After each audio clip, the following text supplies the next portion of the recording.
The Emperor of Work begins with Conan. This video is purely for entertainment and does not infringe on copyrights or laws. The rights to the novel and image belong to the original author. We do not claim ownership. Don't like waiting and want to listen to this fanfic in full now? Subscribe to our Patreon, where you'll find the best fanfics. Chapter 101, 3 and 3 mothers gather together? Exclamation mark.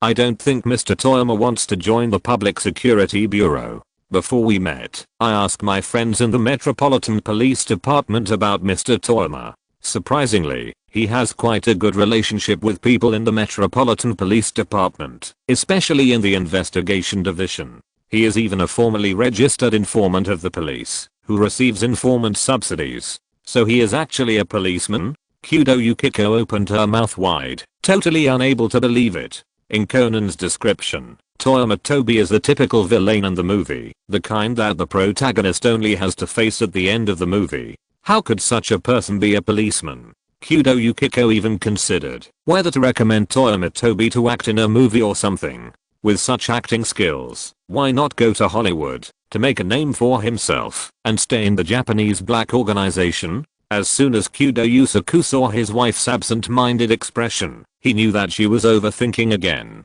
It's not what you think. Judging from the time point, Mr. Toyama should have become a member of the organization first, and then became a registered informant of the police. I guess the reason why Toyama Tobi has such a good relationship with the police is, firstly, the task assigned to him by the mysterious organization. Secondly, he probably wants to leave himself a way out. Kudo Yusaku's words just echoed his guess about Toyama Tobi's position. Whoever wins, Tobi will help. While doing the tasks assigned to him by the organization, he also took the opportunity to build a good relationship with the police and became an informant of the police. It doesn't matter whether he is an informant or not. Toyama Tobi wants this formal relationship with the police. This is the way out that Toyama Tobi left for himself in the Metropolitan Police Department. Of course, this is just the beginning, and Toyama Tobi will continue to operate this way out. But now it seems that Toyama Tobi has done a good job. Of course, Toyama Tobi is still not satisfied with leaving only a way out in the Metropolitan Police Department, so he found Kudo Yusaku, hoping that he would connect him with the Public Security Bureau. If he can leave a way out in the Public Security Bureau, then even if the organization falls in the future, Toyama Tobi will not be liquidated. What Kudo Yusaku didn't know was that even if Kudo Yusaku had a way to get Toyama Tobi into the Public Security Bureau, he wouldn't join. Even Toyama Tobi wouldn't leave his own file in the Public Security Bureau like the Metropolitan Police Department. He wasn't afraid of anything else, but Toyama Tobi was afraid that when the plot developed to M20, his information would be directly seen by people. Becoming an informant of the Metropolitan Police Department was the task assigned to him by his second brother but his second brother didn't let him run to the Public Security Bureau to work part-time. So is Mr. Toyama dangerous to Shin-chan, or not? Kudo Yukiko couldn't think about such a complicated question. She could only ask her husband briefly. Kudo Yusaku gave the final judgment, at least before this mysterious organization and those intelligence agencies completely decide the winner. Shin-chan is safe. Kudo Yusaku was actually optimistic about the destruction of the organization. Because no matter how powerful the black organization is, it is also a criminal organization. If the 5 big brothers above are really irritated, it will only take a few minutes to kill it. Kudo Yusaku is worried about whether the black organization will eventually make their research public. This is the most important thing for Conan. Kudo Yukiko didn't think so much. For her, as long as she knew that her son's life was not in danger and she didn't fall in love with Tokyo housewives, Kudo Yukiko was already satisfied. Obviously, Kudo Yusaku didn't tell his wife about Conan's little episode of exploring the service level of Japan Air Asia stewardess. That's not important. Didn't Conan say that the money was collected by Toyama Tobi? Kudo Yusaku took it seriously. Just when Kudo Yusaku was thinking about what Conan should do next, Kudo Yukiko suddenly had an idea. Since Mr. Toyama is safe for the time being, can he help us improve our plan? Kudo Yusaku, are you 3 serious? The second time he came to Kudo's house, Toyama Tobi's 3 views were simply blown up. He looked at Kudo Yusaku who was watching his nose and his heart, and then looked at Kudo Yukiko, whose eyes were full of expectations. There was also Dr. Agasa, who was eager to try next to him, and he felt sad for Conan for a moment. Good man, Conan, there is no reliable parent among you. Your life is so colorful that it makes people envious. This group of people actually found Toyama Tobi, a genuine member of the Black Organization, to help perfect the Conan kidnapping plan. Toyama Tobi finally understood why Kudo Yukiko could become a global movie star. It turns out that the pursuit of excellence in scripts, costumes, and props is ingrained in Kudo Yukiko's bones. After sympathizing with Conan in his heart, Toyama Tobi decisively joined the preparation of the plan. The first one is the vest of Edagorna Fumio. No, absolutely not. Looking at the disguised fat woman, Toyama Tobi waved her hands repeatedly to refuse. Our organization also recruits people based on appearance. Not to mention handsome men and beautiful women. The peripheral members of the organization usually have a lot of training, so they can't have this figure.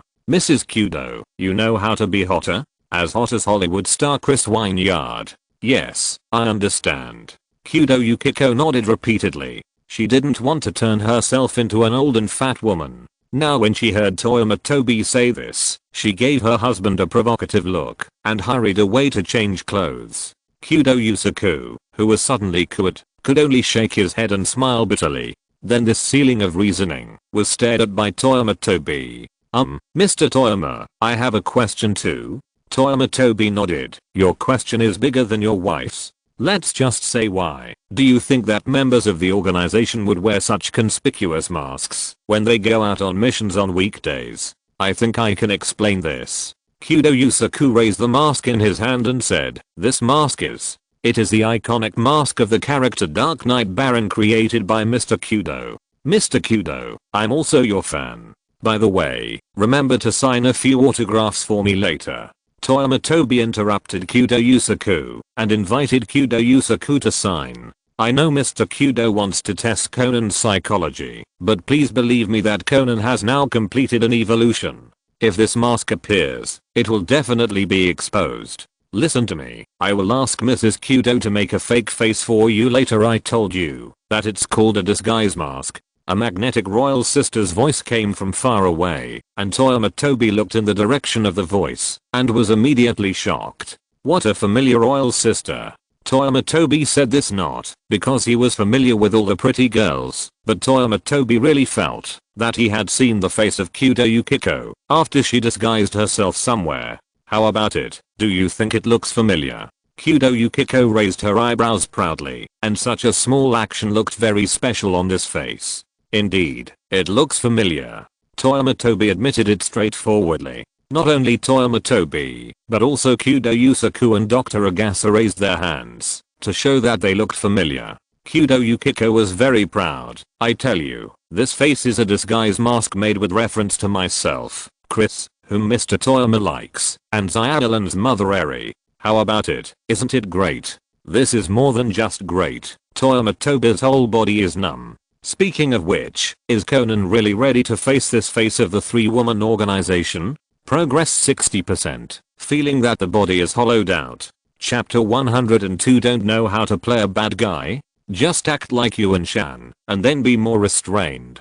I think this face can serve as a better reminder for Conan. What do you think, Mr. Kudo? Toyama Tobi turned around and asked Kudo Yusaku with bad intentions. Unfortunately, Toyama Tobi still underestimated the survival desire of married man. Under the expectant gaze of Kudo Yukiko, Kudo Yusaku simply threw away the Dark Knight Baron mask in his hand and nodded vigorously. I think what Mr. Toyama said makes sense. Okay, he is worthy of being the world's top mystery novel writer, and his reaction is really fast. Mr. Toyama, then please help me design an image for Shinchan. Leave it to me. Kudo Yukiko just gave him a big job, and Toyama Tobi naturally couldn't fall behind. He immediately instructed Kudo Yukiko to redesign the image for Kudo Yusaku. First of all, Mr. Kudo's hairstyle is very unorganized. Organization is a place that emphasizes individuality. Such a conventional hairstyle is obviously not qualified. I need a silver white wig. Toyama Tobi crossed his arms and began to criticize Kudo Yusaku. Leave it to me. Kyudo Yukiko hurried away, but came back with 2 silver wigs a moment later. One is short hair, and the other has big waves. Toyama Tobi looked at Kyudo Yusaku with a strange look. Okay, you two are playing very colorfully, right?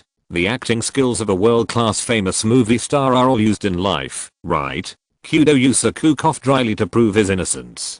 Toyama Tobi may not believe it, but Kyudo Yukiko bought these 2 wigs, and Kyudo Yusaku has not had time to use them. How about it, Mr. Toyama? No, I need a long wig that is very elegant when the wind blows. These two look a little strange. Toyama Tobi just slightly substituted Jin's face into the silver short hair and big waves, and it was no longer a question of finding it strange. That's just goosebumps. Can you bear the big wave, Jin? Through Toyama Tobi's description, Kyudo Yukiko quickly found the right wig. Toyama Tobi put the wig on the top of Kyudo Yusaku's head and nodded with satisfaction. The next step is to make the mask. Mrs. Kyudo, listen to my description. Toyama Tobi carefully combined the 2 faces of Akeshuchi and Amuro Toru, forming a platter of traitors of the organization that made Jin sleepless at night. After Kyudo Yukiko's operation, the brand new disguise mask was freshly baked. Very good, let Mr. Kyudo try it now. Toyama Tobi was very satisfied with his work. I just don't know if Conan will feel a sense of surprise and familiarity when he sees Amuro Toru and Akeshuchi in the future. After Kyudo Yusaku put on the disguise mask completely, Toyama Tobi found black pants, black clothes, black leather shoes and black windbreaker from his closet. Black clothes are a color that a man's wardrobe cannot lack. Of course, Conan, who is allergic to black, probably won't be like this. After putting on all the clothes, Toyama Tobi nodded with satisfaction. Next you need to pay attention, Mr. Kyudo. You can only have 2 expressions when you are talking and when you are not talking. One is a cynical and frivolous smile. The other is a serious face. You have to make your temperament look like a bad guy. Oh this. After all, Kyudo Yusaku is not a professional actor, and he did not study this skill when he was in Hawaii. So although the disguise is done, no matter how you look at it, Kyudo Yusaku looks like a serious scholar wearing black clothes. The acting skills still depend on Kyudo Yukiko. I saw Kyudo Yukiko came to her husband, leaned over and whispered, if you don't know how to play a bad guy, learn from Mr. Toyama. Just be a little restrained, it's okay. Toyama Tobi? I fucking heard it. But I have to say that Kyudo Yukiko's method is still quite effective. Soon Kyudo Yusaku learned how to exude the temperament of a bad guy from the inside out. Toyama Tobi is completely indifferent to this credit. The great success of the transformation of Kyudo Yusaku and Kyudo Yukiko made Dr. Agasa eager to make a move. The elderly Dr. Agasa also wanted to rekindle the youthful passion, so he immediately approached Toyama Tobi and asked excitedly, what about me, Mr. Toyama, how should I dress up? Drive Agasa, you. Toyama Tobi picked up the script, provided by Kyudo Yukiko, and flipped through it. Finally, he found the role of Dr. Agasa in it. Dr. Agasa was going to play a poor guy who made a deal with the organization, and the organization was going to kill him after receiving the money. Although the plot will definitely need to be changed later, Dr. Agasa's character does not need to be changed. In other words, Mrs. Kyudo, you can just make a slightly rubbed face for Dr. Agasa. The template is based on those greasy presidents in Biko Town. Dr. Agasa, ah. Toyama Tobi patted Dr. Agasa's shoulder affectionately and said earnestly, Doctor, there is no way that there must be protagonists and supporting roles in the movie. This time I can only wrong you. Dr. Agasa knew that the next thing would be a happy parent-child time for the Kyudo couple and Conan to get together. In the end, he could only say aggrievedly, then it's a deal. Next time you must give me a cooler role. Okay, no problem. Toyama Tobi made a promise. Anyway, the Kyudo couple likes to play with their son so much. At most Toyama Tobi will come to organize a party later. Dr. Agasa was appeased, but something happened to Kyudo Yukiko. Kyudo Yukiko hadn't been back to Japan for a long time, and she didn't know what the greasy presidents of Biko Town looked like now. For a while, she was a little embarrassed. After learning about it, Toyama Tobi immediately followed Dr. Agasa home and found the newspapers for the past month. Pick out a few news reports about the murder of a company president, and naturally there are photos of these presidents on the headlines. Mrs. Kudo, just follow these. Otherwise, how can we say that Beaker Town is a magical place? Presidents die one after another, and then appear again. It has become an ecological balance. All preparations have been made. Toyama Tobi raised the script in his hand and said to Kudo Yusaku, Mr. Kudo, since our preparations are so sophisticated, then isn't this code a bit sloppy? And I feel that the Beaker Hotel is not impressive enough for Conan. Kudo Yusaku obviously also realized this problem and immediately asked, then what good suggestions does Mr. Toyama have? How about we change the final transaction location to Darabiga Paradise? Darabiga Paradise? Dr. Agasa was stunned. Isn't that the place where Shinichi became smaller? Isn't it a bit too cruel? Just as Dr. Agasa was thinking this, he turned around and saw the two pairs of bright eyes of the Kudo couple. Good. Just pretend I didn't say it. 70%. Feeling that the brain has dried up. Chapter 103 Conan, your mother is here. It's snowing. Maori brother, do you want to have a drink with the snowflakes all over the sky? Faced with Toyama Tobi's invitation, Maori Kagoro readily agreed. Oh, that's really elegant. On the day the plan was implemented, Toyama Tobi showed up at the office on time. Conan had long been indifferent to Toyama Tobi's occasional appearances. Anyway, even if he reacted, Toyama Tobi would appear, so why waste his feelings? So Conan continued to compete with the video game in front of him. However, Conan's video game level is a disaster, and he is only qualified to play the simple mode. Whenever the difficulty reaches normal, it is a challenge more difficult for Conan than reasoning. Although the drinking was decided, Toyama Tobi and Maori Kagoro must not start drinking early in the morning. Xiaolin, who was doing housework, suddenly caught a glimpse of Conan who was playing the game enthusiastically, and suddenly thought of it. Hey Conan, Conan? What's wrong, Xiaolin? You say Conan kept his hands on the controller and his eyes on the screen, just like a boyfriend who is trying to perfunctorily deal with his girlfriend because of the game in front of him. Xiaolin stood up with a broom and asked Conan, it's been a long time since your parents left you at our house. Don't you miss them? Hearing Xiaolin mention her parents, Conan was stunned for a moment and then thought of himself coming back from the United States occasionally to play with his parents. Well, I really don't miss them at all. Conan immediately shook his head and denied it, and Xiaolin could only sigh helplessly. Speaking of which, Conan's parents are too generous, just throwing their child to a family of strangers to raise. It always feels so strange. Maori Kagoro also complained about this, although the agency is not unable to raise a child. But Conan just lives at home without a name or status, and Maori Kagoro is also afraid that some trouble will come to him one day. Just when Maori Kagoro was about to ask Xiaolin to contact Dr. Agasa and ask him to contact Conan's parents, there was a knock on the door of the office. Xiaolin heard it and ran to open the door. Because of the intervention of Toyama Tobi, Maori Detective Agency did not become famous.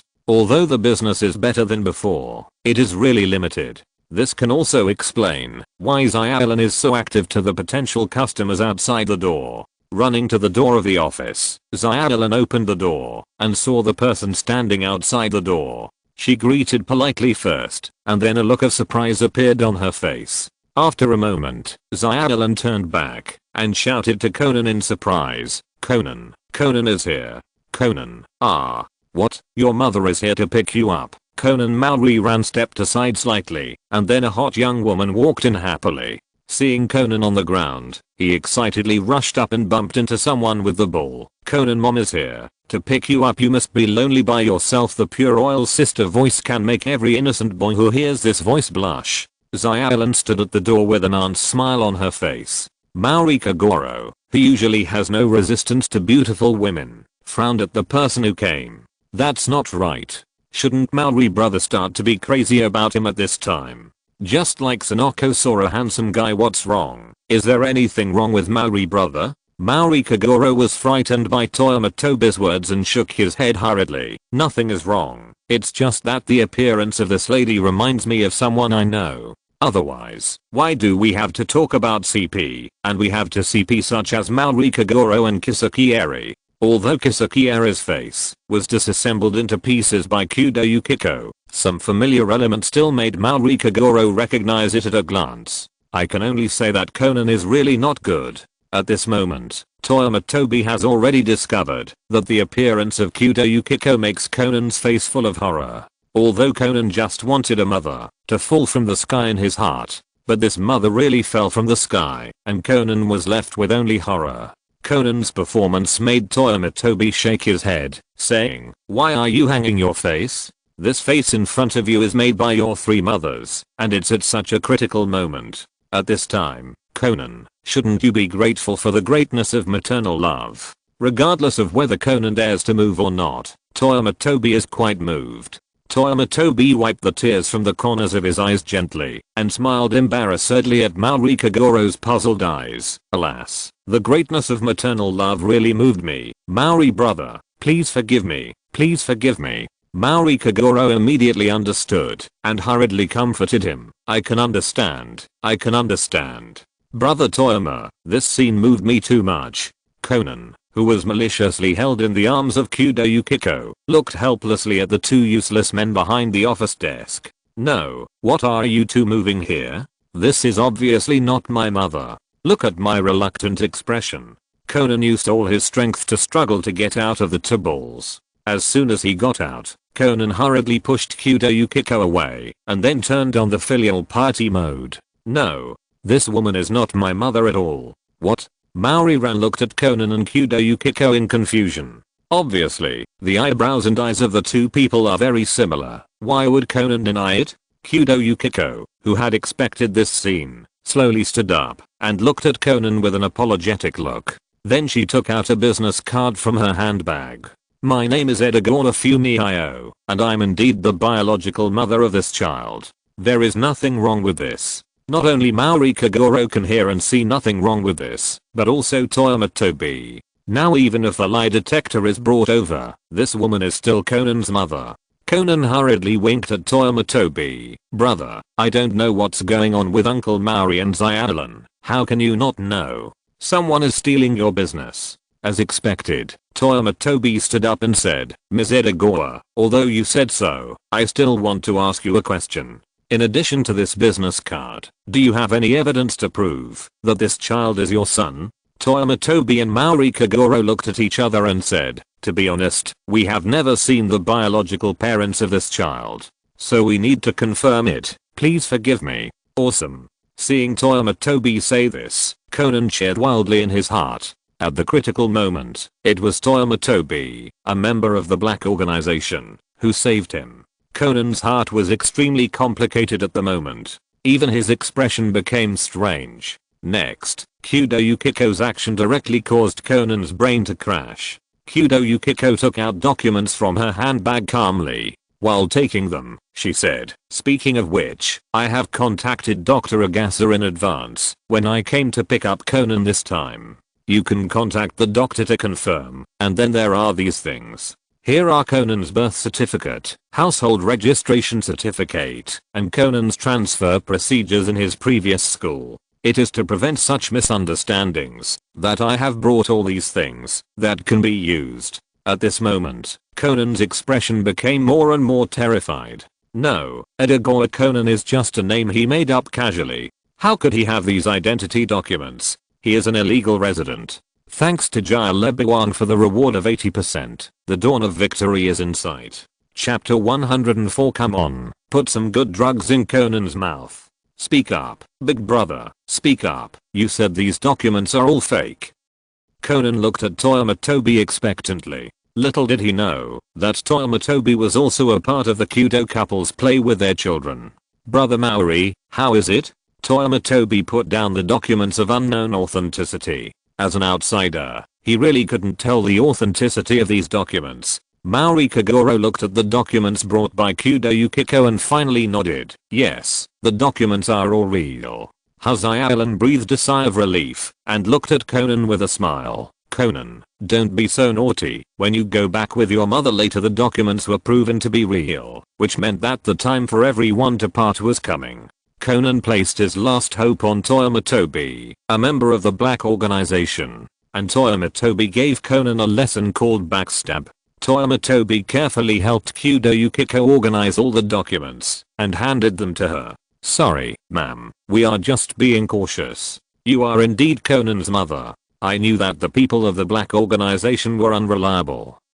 Conan suddenly calmed down after Toyama Tobi's betrayal. Conan calmed down and realized that who would come to the office to pretend to be his mother at this time? Only the people of the Black Organization. Then the question came. Edagora Fumio in front of him was a member of the Black Organization, and Toyama Tobi was also a member of the Black Organization. These two Bs were in the same group. He actually pinned his hopes on Toyama Tobi. What a stupid decision. Conan laughed bitterly in his heart. He suddenly figured out why Toyama Tobi came to the office before Edagora Fumio today. Why did he doubt it just now? All his actions were to beat the fact that he was Edagora Fumio's son to death. But Toyama Tobi could have taken him away by force, so why did he cooperate with that woman to play this drama? Conan's clever brain quickly gave him the answer. I think because of the time they have been together, Toyama Tobi is unwilling to lose Maori Kagoro as a drinking buddy. Conan can only think so, and he dares to think only so much. For the safety of Uncle Maori and Xiaolan, Conan did not raise any objections again. Instead, he followed Kudo Yukiko and left the office obediently. After Conan left, the atmosphere in the office was a little sad for a while. "I'll go see Conan off." Toyama Tobi patted Xiaolan on the shoulder and then left the office. "Ms. Fumio, I'll see you off." Toyama Tobi caught up from behind, just as Kudo Yukiko opened the front door of the car for Conan. Facing Conan, who seemed to be desperate but had some expectations, Toyama Tobi gave him a reassuring look. Using his body to block the angle of view from the second floor of the office, he secretly took a handkerchief from Kudo Yukiko. "This kid is very cunning. You must be careful when you escort him."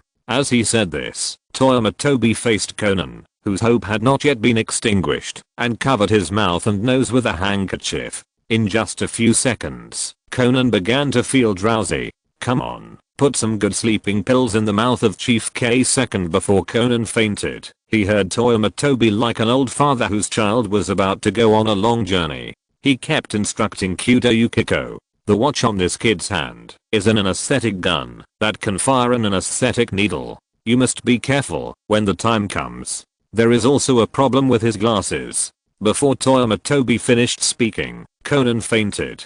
Before fainting, Conan had only one thought. "Toyama Tobi, UTM asterisk asterisk asterisk, exclamation mark.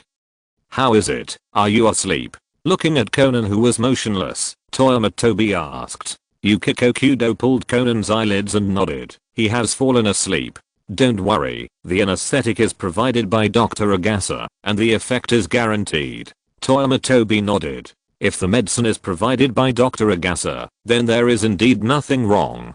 "Haven't you seen that Maori Kagoro has been shot by Dr. Agasa's anesthetic needle for more than 20 years, and in the end he sleeps when he wants him to sleep. He wakes up when he wants him to wake up. The main feature is intelligent anesthesia." "Okay, the plan is going on as usual. I will go back to comfort brother Maori and Xiaolan, and then go to meet you." Yukiko Kudo pretended to say goodbye to Toyama Tobi, and bowed to Toyama Tobi sincerely under the gaze of Maori Kagoro on the second floor. But what he said was, "Okay, Mr. Toyama, you have to do it yourself for the last big reversal." Toyama Tobi bowed in return. "Don't worry, Mrs. Kudo, I will be there on time." After the dirty deal between adults was reached, Toyama Tobi returned to the office. 5 minutes after Conan left, Xiaolan already felt that the office, which used to be bustling, was now a little more desolate. Toyama Tobi patted Maori Kagoro on the back. "Brother Maori, please spend time with your daughter today.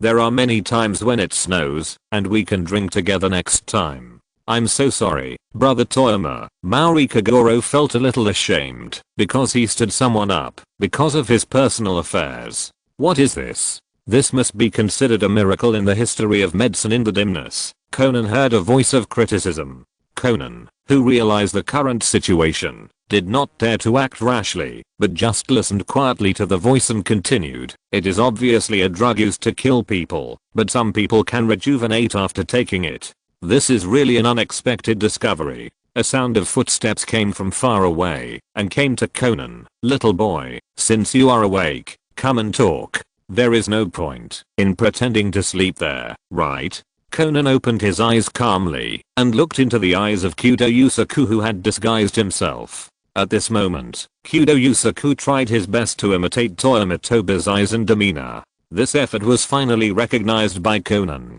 Damn, this person is so similar to Toyama Tobi. He must be a member of the black organization. Today is another day when Toyama Tobi's reputation was badly damaged. Who are you? What do you want to do by arresting me? Conan remained calm in the face of danger and turned on the child mode. However, this mode is useless to his own father. Oh, you little brat really asks questions when you already know the answer.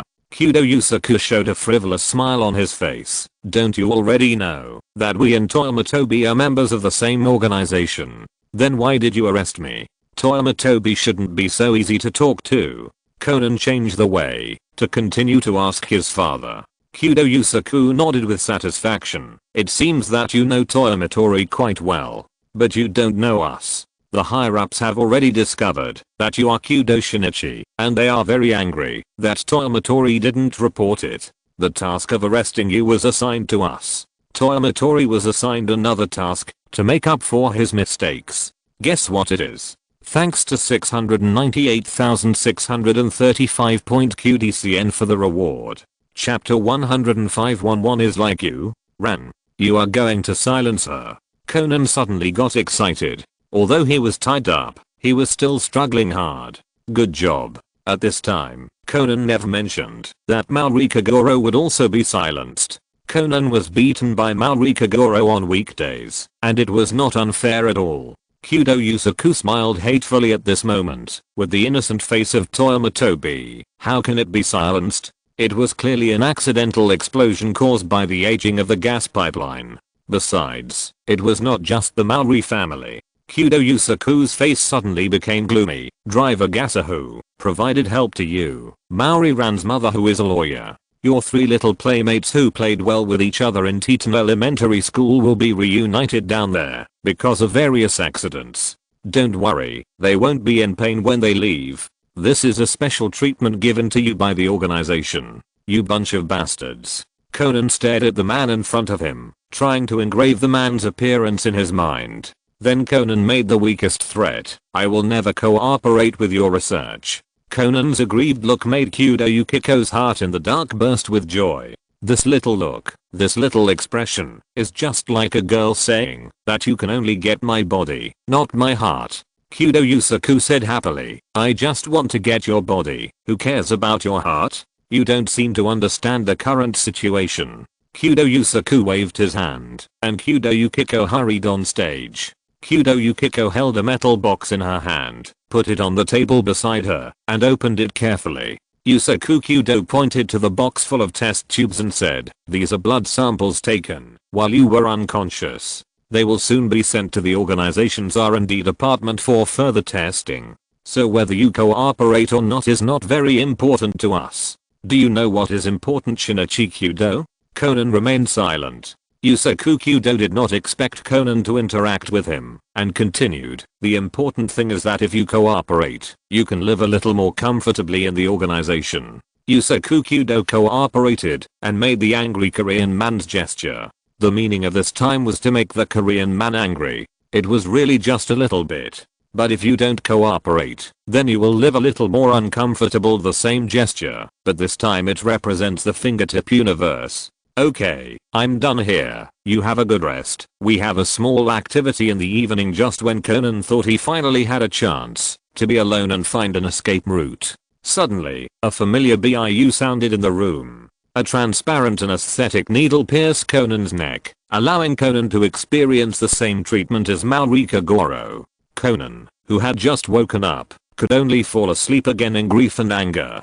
The second before falling asleep, Conan was still wondering if the entire black organization was so stupid. They all looked like dogs, Just like Toyama Tobi. When you joined the black organization, did you all receive unified training? How is Conan? Toyama Tobi came to the temporary base of the Kudo couple, took off his outer coat and shook off the snow on his body. Still asleep, Shin-chan has been sleeping for a long time today. Kudo Yukiko came to greet Toyama Tobi, smiling all the time, unable to hide it. My goodness, other people's children sleep too much, and parents are worried that there will be problems. When it comes to Kudo Yukiko, she directly hypnotizes them with drugs, and gloats over their misfortunes. No wonder Conan doesn't miss you. Who else can think of this? Driver Gatsa is here at Dorobiga Paradise, right? Toyama Tobi finally confirmed to Kudo Yukiko. Don't worry, Dr. Agasa has already entered Dorobiga Paradise. How is the transaction location? There must not be a telephone booth nearby. Otherwise, Conan will call the police directly after running out, which will be troublesome. Toyama Tobi is not afraid of Conan calling the police. Both Toyama Tobi and Kudo Yusaku are well known in the Metropolitan Police Department. In addition, there is Kudo Yukiko. She is a big star and can't do the business of kidnapping and selling children. So this trouble is a literal trouble. Once the police come, the final plot can't be performed. Toyama Tobi has been looking forward to this plot for a long time. Speaking of the final plot, Kudo Yukiko is a little worried. Mr. Toyama, will there really be no problem with doing this? For example, sequely or something? Toyama Tobi comforted Kudo Yukiko. Don't worry, I'm a professional. Besides, you have to believe in Conan. It's not the first time for him. In that case, well, Shin-chan is really miserable. Kudo Yukiko nodded, and then said sympathetically. Toyama Tobi couldn't bear to look at Kudo Yukiko's current performance. It's really unfortunate that Conan has lived to this age, and turned back into an elementary school student. How did that saying go? It's boring to play with Kudo Shinichi in high school, but it's fun to play with Edagora Conan in elementary school. Sure enough, maternal love is the most difficult thing to understand in this world. After a while, Kudo Yusaku came out with Conan in his arms and said to Toyama Tobi and Kudo Yukiko, "Driver Gatsa is ready, we should set off now." Toyama Tobi put on the coat he had just taken off and went outside again. He let Kudo Yusaku and Kudo Yukiko get in the car through the back door. Then he came to the driver's seat and drove the car towards Dorobiga Paradise. A gust of cold wind blew across Conan's cheek, making him feel a little cold. After the anesthetic wore off, Conan woke up slowly. Sensing that Conan, who was being held in his hands, was moving, Kudo Yusaku threw him down and said to Conan in a cold voice, "Since the little ghost is awake, just go on your own." After walking a few steps on the ground, to adapt to the cold air, Conan began to observe his current location. Is this Dorobiga Park? Exclamation mark. Conan is so familiar with this amusement park. This is where he and Zyadolin dated, and it is also the place where he deduced the roller coaster murder case, and it is also the place where Jin knocked him down with a stick and forced him to take a swab. This is where all the dreams began. Kudo Yusaku nodded to indicate that Conan was not wrong. This is Dorobiga Park. Then he explained, the organization wants to see whether your rejuvenation is an isolated case or a common situation. So a large-scale experiment was arranged. Today, a poor guy happened to come to the door, and taking you, a little ghost, might increase the success rate of the experiment. Unlike the joy in the distance, a fresh murder case is about to be staged where Conan is at this moment. 10 chapters are completed, and the promise is fulfilled. Now I have the nerve to ask for monthly tickets, first orders, full orders, and rewards. Hahaha, please please please. Chapter 106. Go buy some melon seeds for Conan. Conan in the snow quickly observed the surrounding environment. The more he looked, the more familiar it seemed. You know what? This place, especially this corner, is so familiar. A month ago, Jin swung a stick and hit Conan on the back of the head today. I remember it. Conan remembered it completely. No, do you people in the black organization have some problems with your brains? It seems that the place where you and others conduct illegal transactions is only Dorobiga Paradise, right? Kudo Yusaku has seen a lot in his life, but he has never seen a person's expression so ugly. Although Conan is silent now, Kudo Yusaku clearly feels that Conan is cursing some dirty words in his heart. At this moment, Kudo Yusaku began to reflect unconsciously. Have he and Yukiko cared too little about Shinichi during this period? So much so that such a wonderful idea was actually thought up by Mr. Toyama as Shinichi's parents. This is really not right. After a brief reflection, Kudo Yusaku took Conan to the transaction location. In the snow, Conan could already see a dark figure standing in the open space, seemingly waiting for someone. When he got closer, he saw that it was the hateful Ledagorna Fumio. Kudo Yukiko was wearing a black skirt, dressed as if she was going to a party, and her every move exuded amazing charm. Even Conan had to admit that for some reason this woman's face made him look a little friendly. Conan secretly pinched his thigh hard, and the severe pain made Conan sober up a lot. Kudo Shinichi, are you stupid? This woman is a bastard of the black organization. How can you find her friendly? Conan forced himself to add a layer of organization filter to Kudo Yukiko in his mind, and then he felt that the woman in front of him became hateful again. When Kudo Yusaku approached with Conan and found that only Kudo Yukiko was at the transaction site, he said unhappily, "What's going on? Why are you alone? Where is the target?" Kudo Yukiko was no longer as elegant as before and frowned and said, "How should I know? There was no one here when I came. Could it be that the guy was late because of the heavy snow?" At this moment, Kudo Yukiko successfully created the character of Vodka based on the script of Toyama Tobi. The main point is okay, Big Brother is right, and the others are all ignorant. Kudo Yusaku snorted coldly, and his expression suddenly became gloomy. I guess this guy is not late. I'm afraid he has other little thoughts. You go contact that guy and ask him if he is going to break the appointment. I'll contact the organization and let someone check where that guy is. Good opportunity. Kudo Yusaku's dissatisfaction and Kudo Yukiko's complaints let Conan see the dawn of escape. At this moment, Conan's actions were not controlled, which was not surprising. It's not possible that two adults can't control a primary school student who is powerless and has no props on him, right? The environment that Conan has been observing silently now all appeared in his mind. Although he has no reliable props, Conan still decided to give it a try. Just when Kudo Yusaku and Kudo Yukiko made phone calls to find someone at the same time, Conan seized this opportunity and ran away. That kid is going to run. Kudo Yusaku instantly realized Conan's plan and chased him out immediately.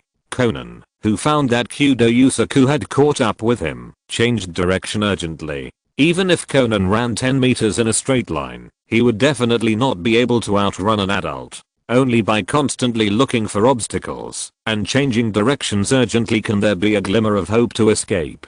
Conan learned the skill of Kinwang's pillar without a teacher. As for the pillar, it was naturally Kudo Yukiko, who was wearing a skirt and had some inconvenience in moving. Conan understood that he just caught the silver-haired man off guard, and when he reacted, he would definitely not be led by himself. So when he ran to the back of Kudo Yukiko, he pushed her hard while she was turning around. The road was slippery in the snow, and Conan's filial act finally made his parents fall into a bowl in the snow.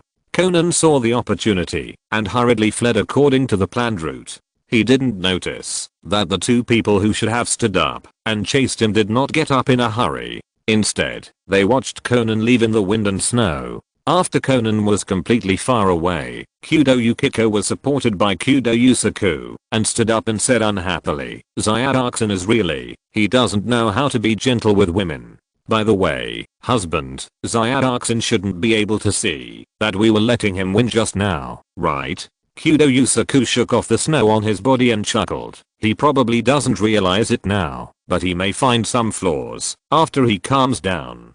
But Shinichi will definitely not be able to wait until that time. The Kudo couple, who gave their son a sea of water and let Conan enjoy the same treatment as Uchiha Sasuke, walked slowly to the next location. As the saying goes, no one knows a son better than his father. Even the route Conan ran to was calculated by Kudo Yusaku. Conan completed the silent cooperation in such a highly autonomous plan. After the mother's love is praised, it is still necessary to continue to praise the great father's love. This is called silent father's love. So, without any surprise, Conan suddenly passed by a middle-aged greasy president on the way to escape. The greasy president was holding a briefcase in his hand, and his forehead was full of sweat. He was breathing heavily, and he looked like he was about to be late. Such a person suddenly passed by Conan, and Conan realized at the first time that this man might be the transaction target of the black organization. At this moment, Conan has two choices. One is to continue to escape and run in the Dorobiga paradise. Even if he runs to a crowded place, he will be saved. Then he has to quickly contact his parents in the United States and then rush back to the office to try to save Xiaolan. This choice means that Conan will give up saving the life that is about to disappear in front of him. The black organization's record will increase again. I choose to. Conan turned around without hesitation and chased the greasy president who just passed by. As long as Conan can convince the greasy president, maybe he can get some help on his way to save people. Go ahead, Kudo Shinichi, you can do it. Conan encouraged himself in his heart. Suddenly, he heard a series of earnest requests in the wind and snow. I really don't want to stand you up. I really had a car accident on the road. I'm going to get there soon. Please don't cancel the transaction, please. Conan found a familiar corner and stuck his head out. Sure enough, the greasy president just now was holding a briefcase and begging on the phone. Yes, he is the transaction target of the black organization. Conan was excited. Now he just waited for the greasy president to finish the call, and then he could try to convince the president. Just as Conan was concentrating on staring at the greasy president outside the corner, there was a sudden sound of footsteps behind him. Wait, this familiar feeling is. The last moment before Conan fell into coma, he saw Toyama Tobi behind him holding a stick to stun him. His expression and movements were perfectly consistent with Jin in Dorobiga paradise at that time. Have you and others who stun others also received unified training? Chapter 107. Life is full of ups and downs. Mr. Toyama, Shin-chan hasn't woken up yet. Is there something wrong? Conan, who was unconscious, seemed to hear his mother talking to Toyama Tobi. Well, among the people Conan knew, there was only one person with the surname Toyama. So he subconsciously thought that Mr. Toyama was Toyama Tobi, and there was nothing wrong with it anyway. Don't worry, Mrs. Kudo, I was absolutely careful when I attacked. You can see that there is no trace of the club on your son's body now, but there is a bruise on his thigh caused by pinching himself. Toyama Tobi began to admire Conan a little. Conan is really a ruthless person who can be so cruel to a place so close to his vitals. He is still young. When you get older, you will know the importance of taking good care of yourself when you are young. So it turned out that Toyama Tobi was talking to my mother. There is no problem. Conan was groggy and was about to fall asleep again. Suddenly his thoughts paused. Wait, Toyama Tobi was talking to his mother? Exclamation mark. The thrilling experience of the whole day before the coma flooded into Conan's mind like a tide, and he instantly realized his situation. When Conan realized that he might fall into the clutches of the black organization again, he tried his best to open his eyes. Are you awake? Toyama Tobi smiled at Conan and said, the operation was successful, and you are now a girl. By the way, I think the name Kudo Shinichi is no longer suitable for you. What do you think of the name Asakaran? From the timeline, it is not the time for Miss Muto to debut, and the Kudo couple did not hear Toyama Tobi's evil intentions. Toyama Tobi's words made Conan's brain short-circuited instantly. After subconsciously touching his little bad to confirm that he was still a little boy, he looked around in grief and anger. This sight gave Conan another shock. He saw that the two members of the black organization he met today and the unlucky president were standing by his bed and looking at him with concern. And the decoration of the room made Conan feel particularly familiar. Wait a minute. Shin-chan, you're awake, how's your body? A familiar voice came from the mouth of the hateful woman of the black organization. Conan suddenly thought of a very outrageous possibility. Old mom? Conan tentatively called out to Kudo Yukiko. What mom? You should call me mommy. Kudo Yukiko arrogantly refused all words related to old, and then pulled off the disguise mask on her face. Dang dang dang.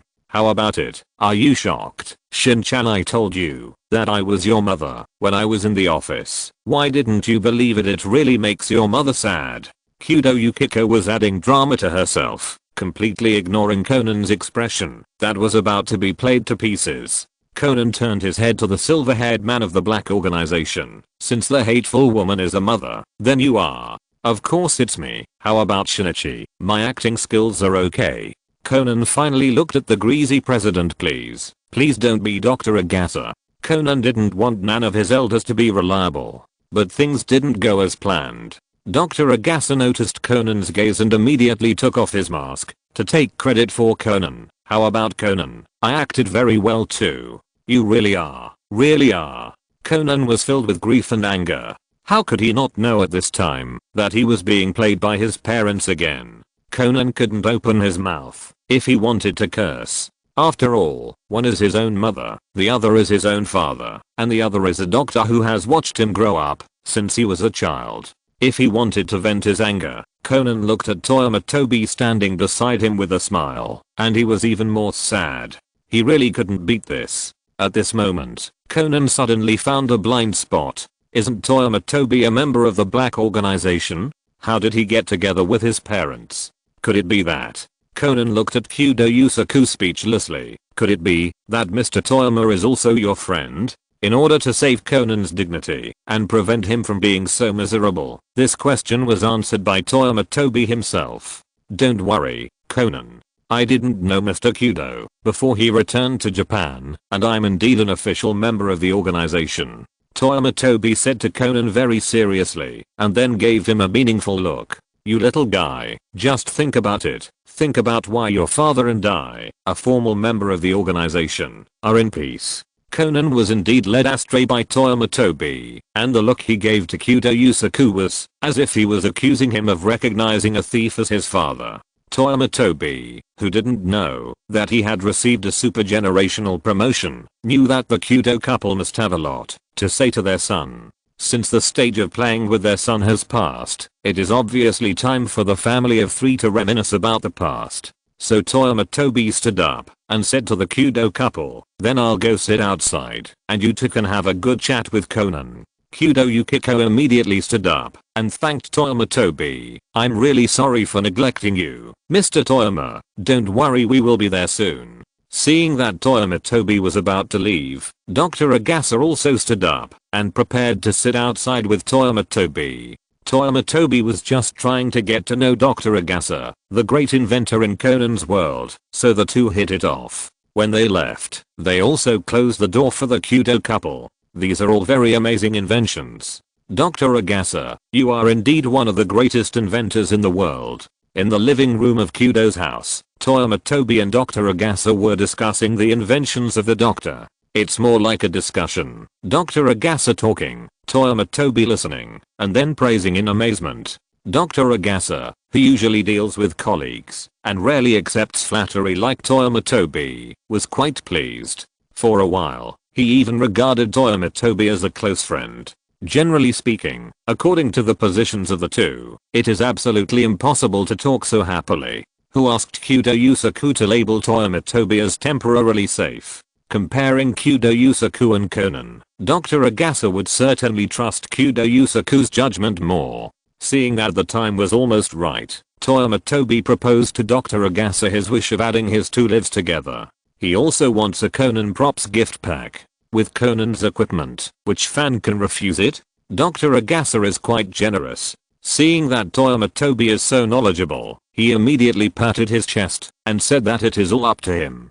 Toyama Tobi was also smiling. With their relationship, he definitely couldn't ask for money. Then the burden of caring for the empty nest old man, Dr. Agasa, falls on Toyama Tobi. Isn't it just finding a companion for Dr. Agasa? Do her. It's just a little Fusey Campbell Kinoshita. When the time comes, Toyama Tobi can just capture the person and bring him to the doctor's house. How old is the doctor? If we wait another 20 years, it will really be a Twilight romance. Toyama Tobi decided that he had an obligation to help the doctor pass on his genes as a great inventor in the Conan world. Chapter 108, Hawaiian Arts. Just when Toyama Tobi and Dr. Agasa were talking happily, the Kudo family came to the living room in an orderly manner. Conan looked at Dr. Agasa, who was talking happily with Toyama Tobi, and he couldn't help feeling a little strange. Doctor, are you going to betray me too? Noticing the arrival of the family of 3, Toyama Tobi asked Kudo Yusaku, how is it? Are you done talking? Kudo Yusaku nodded, smiled prettily and said to Toyama Tobi, it's just as you guessed, Mr. Toyama. This child doesn't want to live abroad with us. We can only leave him in Japan. Yukiko and I will return to the United States in a few days. Toyama Tobi can understand Kudo Yusaku's decision to some extent. If Kudo Shinichi really died in Japan, then Kudo Yusaku and Kudo Yukiko would definitely stay in Japan to investigate the cause of their son's death. But now his son is fine. He just turned back into an elementary school student. It's okay for the Kudo couple to come back occasionally, but if they stay in Japan all the time, they will inevitably be noticed by those in the organization. The two of them did not make a big fuss when they came back this time, just because they did not want to attract unnecessary attention. Toyama Tobi felt that Kudo Yusaku was worrying too much. Who is our brother Jin? He is a selective face-blind person who forgets what the person looks like after killing someone. Brother Jin probably deleted Kudo Shinichi from his brain at this moment. As for other people in the organization who can find Kudo Shinichi, well, for those who are truly loyal to the organization, Brother Jin will never be stingy with his deadly iron fist. You may survive as an undercover in the organization, but if you want to compete for favor with Brother Jin, you will definitely die. Toyama Tobi did not question the decision of the Kudo couple. Respecting the fate of others is a good habit of Toyama Tobi. Toyama Tobi questioned, so Toyama Tobi nodded to the Kudo couple, then I wish you a safe journey? Kudo Yusaku probably did not expect Toyama Tobi to be so decisive. After a brief loss of words, he took out a check and handed it to Toyama Tobi. Toyama Tobi took it and saw that there was a 2 followed by 7 zeros. 20 million. You want me to pass it on to Brother Maori? Toyama Tobi didn't think much about it for a moment. In the original work, when Kudo Yukiko sent Conan back, she did leave a foster care fee for Maori Kagoro. Now there is nothing wrong with Toyama Tobi passing on this money. Kudo Yusaku denied Toyama Tobi's guess. It's not like that, Mr. Toyama. This money is given to you by my husband and wife. For me? Toyama Tobi thought about it and immediately prepared to return the money to the Kudo couple. I'm sorry, Mr. and Mrs. Kudo, although this money looks very tempting, but I don't want to be a nanny for Conan, a little kid. Toyama Tobi would not doubt it at all, as long as he accepted the money in front of Conan. After the Kudo couple left, Conan would definitely come up to him shamelessly, trying to get some information about the organization from him. Of course, Toyama Tobi would definitely not let Conan get the information about the organization in advance, but after all, he took the money. You can't just sell someone's son right after getting the money. By then, Conan will be like a toad lying on the feet of Toyama Tobi. He doesn't bite people, but he is annoying. Besides, how can Toyama Tobi have fun after receiving this money? Seeing Toyama Tobi's decisive refusal, Kudo Yusaku immediately realized what Toyama Tobi was worried about. Maybe they had already thought of it when the Kudo couple decided to send the money, but it didn't stop them from trying it out. Seeing that things were impossible, Kudo Yusaku decisively changed his words. Mr. Toyama, it will take some time for the friend you asked me to contact. This money is not for you to protect Shinichi, the bad boy. I won't interfere with any decision you make. The only use of this money is if someone in your organization finds Shinichi or wants to do something to Shinichi. I hope you can tell me as a father for the sake of this money. Kudo Yusaku's move is to leave a loophole for Toyama Tobi and them. If someone wants to harm Conan, Kudo Yusaku hopes that Toyama Tobi can contact them and listen to the offer of the couple. This 20 million yen is equivalent to the table money in the private room when you go to sing. If you don't order the table, you won't be able to see the nice speaking lady, right? At this moment, the black organization is the KTV, and Toyama Tobi is the lady that Kudo Yusaku wants to find. This 20 million is the table money that Kudo Yusaku paid in advance. If this is the case, Toyama Tobi feels that it is completely acceptable. And he thought of another thing. In this case, I will be disrespectful to refuse it. Toyama Tobi simply put away the check and then smiled and said to Kyudo Yusaku as if jokingly, in this case, I have also got a part-time job here with Mr. Kyudo, and I will have to call him boss in the future? Hahaha, not really, but strictly speaking, it can indeed be considered an employment relationship. Kyudo Yusaku also joked along with Toyama Tobi's words. System prompt. You have a new direct supervisor, Kyudo Yusaku. System prompt. You received a new job reward from your direct supervisor Kyudo Yusaku. Hawaii 100 Arts Hawaii 100 Arts. Tray. With this tray, your learning ability is greatly enhanced, and you can easily learn and master a skill. With this tray, your practical ability is greatly enhanced, and you can easily use the skills you have learned. With this tray, you will receive a skill package, Detective's Essential Skills Kyudo Yusaku Edition. Note: you can now tell others that your boss taught you in Hawaii. System prompt. You have accepted a new task. Targeted alert. Kyudo Yusaku, your direct supervisor Kyudo Yusaku hopes that you will provide intelligence alerts against his only son Kyudo Shinichi and the organization. If the organization has actions against Kyudo Shinichi or Edgar Conan, you have the right to make the following choices after making judgments based on the situation at the time. 1. Contact your direct supervisor, Kyudo Yusaku, to warn him and selectively follow his next suggestion. 2. Ignore it and turn a deaf ear to it. Choose option 1. You will receive a reward from Kyudo Yusaku, and the reward level depends on the threat level of the target. Choose option 2. After organizing the action, Kyudo Yusaku's favorability towards you will be reset to 0. And depending on the severity of the target's injuries, different levels of revenge actions will be taken against you. System prompt. This task is a long-term task. Players are requested to choose carefully. A joke brought Yuan Shinfei a special reward, a long-term task. Yuan Shinfei suddenly felt that Kyudo Yusaku in front of him began to become handsome. What? Kyudo Yukiko, get out of my way. I want to sleep side by side with my big brother Yusaku today.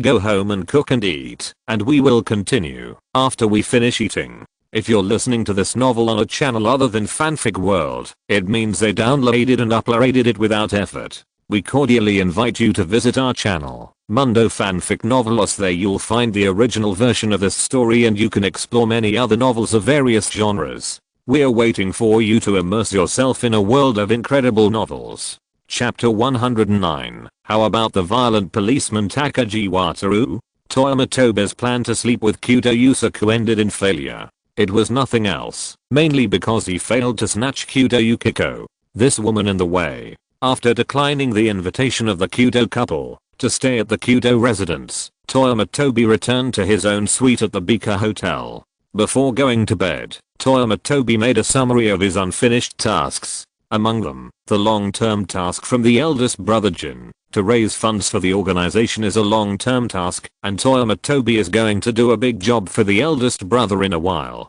Try to raise the reward level at one time. Then there are the 2 long-term tasks from the second brother, providing intelligence to the organization and becoming the man behind the famous detective. So far, Toyama Tobi has no decent intelligence to provide to the organization, and the task of becoming the man behind the famous detective cannot be completed in a short time. Although the second brother is an impatient person, his task is destined to take time. Needless to say, Kyudo Yusaku's task is a passive task. Although there is room for operation, it is not necessary. In the end, the only task that Toyama Tobi has a chance to complete recently seems to be the task from Officer Sato, Senior's kindness. The task requires helping Officer Takagi integrate into the 1st Investigation Division as soon as possible and become a detective who can stand on his own. How to say this task? If it is just to let Takagi quickly integrate into the 1st Investigation Division, it will not be difficult. Find a few nights to drag Takagi and other detectives of the 1st Investigation Division to drink a few drinks, and the friendship between men will be established. But the task also requires Takagi to stand on his own.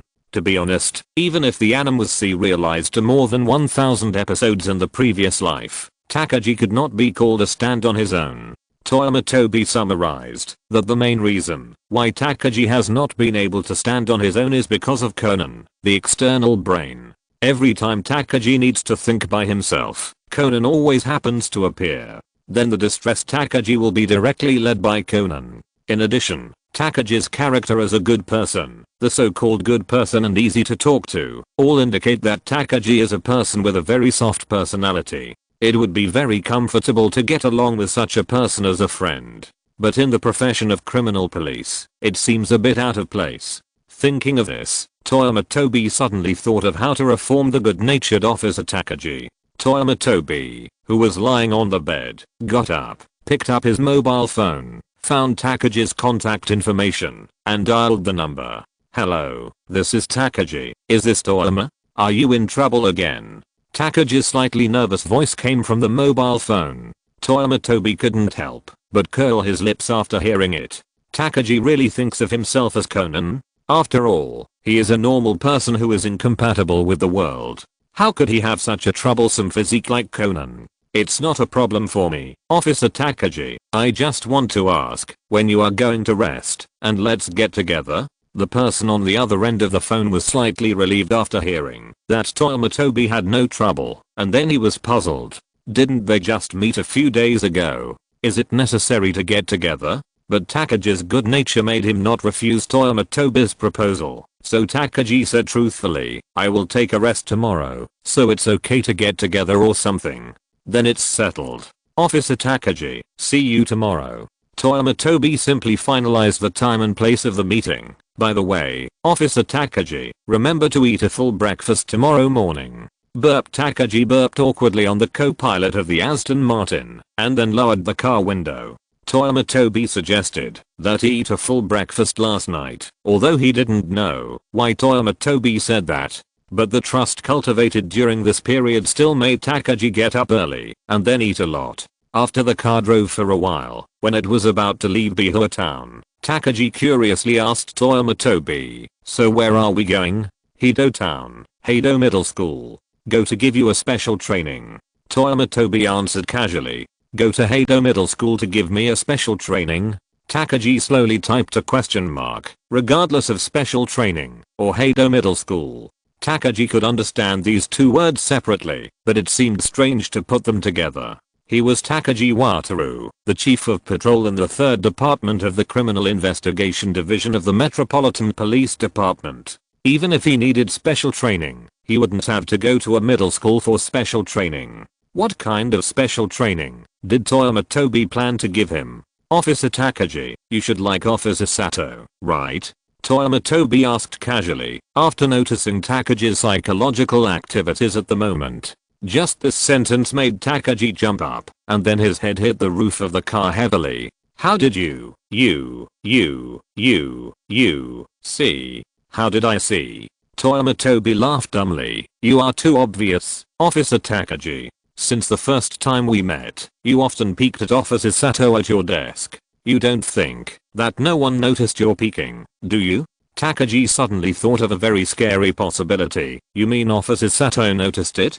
"No, that's not the case." The first half of Toyama Tobi's sentence reassured Takagi, and then the second half brought him back to square one. In the entire office area, Officer Sato was probably the only one who didn't notice your peeking. The rest of the detectives probably all noticed it.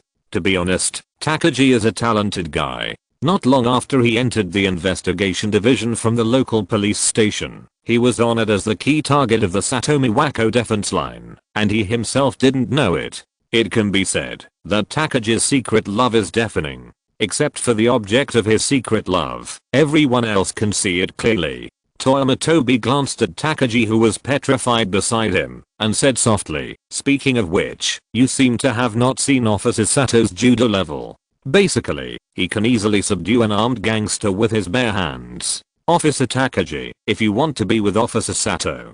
Takagi, who had never seen Officer Sato's feminine power, shuddered and looked at Toyama Tobi with disbelief. After a while, Takagi stuttered and asked Toyama Tobi, "So, our special training this time is for?" "It is to prepare for the day when you are lucky enough to be with Officer Sato and not be accidentally killed by Officer Sato." Toyama Tobi said affirmatively. Toyama Tobi felt that Conan should also make some preparations in this regard. Hattori Hiji is still a kendo master after all. If Conan faces Ireland's domestic violence in the future, does he have to rely on football skills to deal with it? Concerning the happiness of married life, Gaomu immediately accepted Yuan Shenfei's proposal, and even felt that Yuan Shenfei was a little conservative. Yuan Shen, if it's special training, wouldn't it be more reliable for us to find a dojo to sign up? Bihu Middle School is full of middle school students, and their training intensity and level are very high. Bihu Middle School Karate Club Training Ground. Gaomu watched a dark-skinned black short hair, sparse bangs on the forehead, thick eyebrows, wide chin, and heroic high school student kick a sparring partner wearing double protective gear into the air, gliding several meters in the air, and hanging on the wall of the training ground, and fell into deep thought. No, is there something wrong with this world? Everyone has evolved secretly behind my back! Exclamation mark. I'm not in a good state today, so I'll update these first. I'll try to update a few more chapters tomorrow, to quench the thirst of the bosses.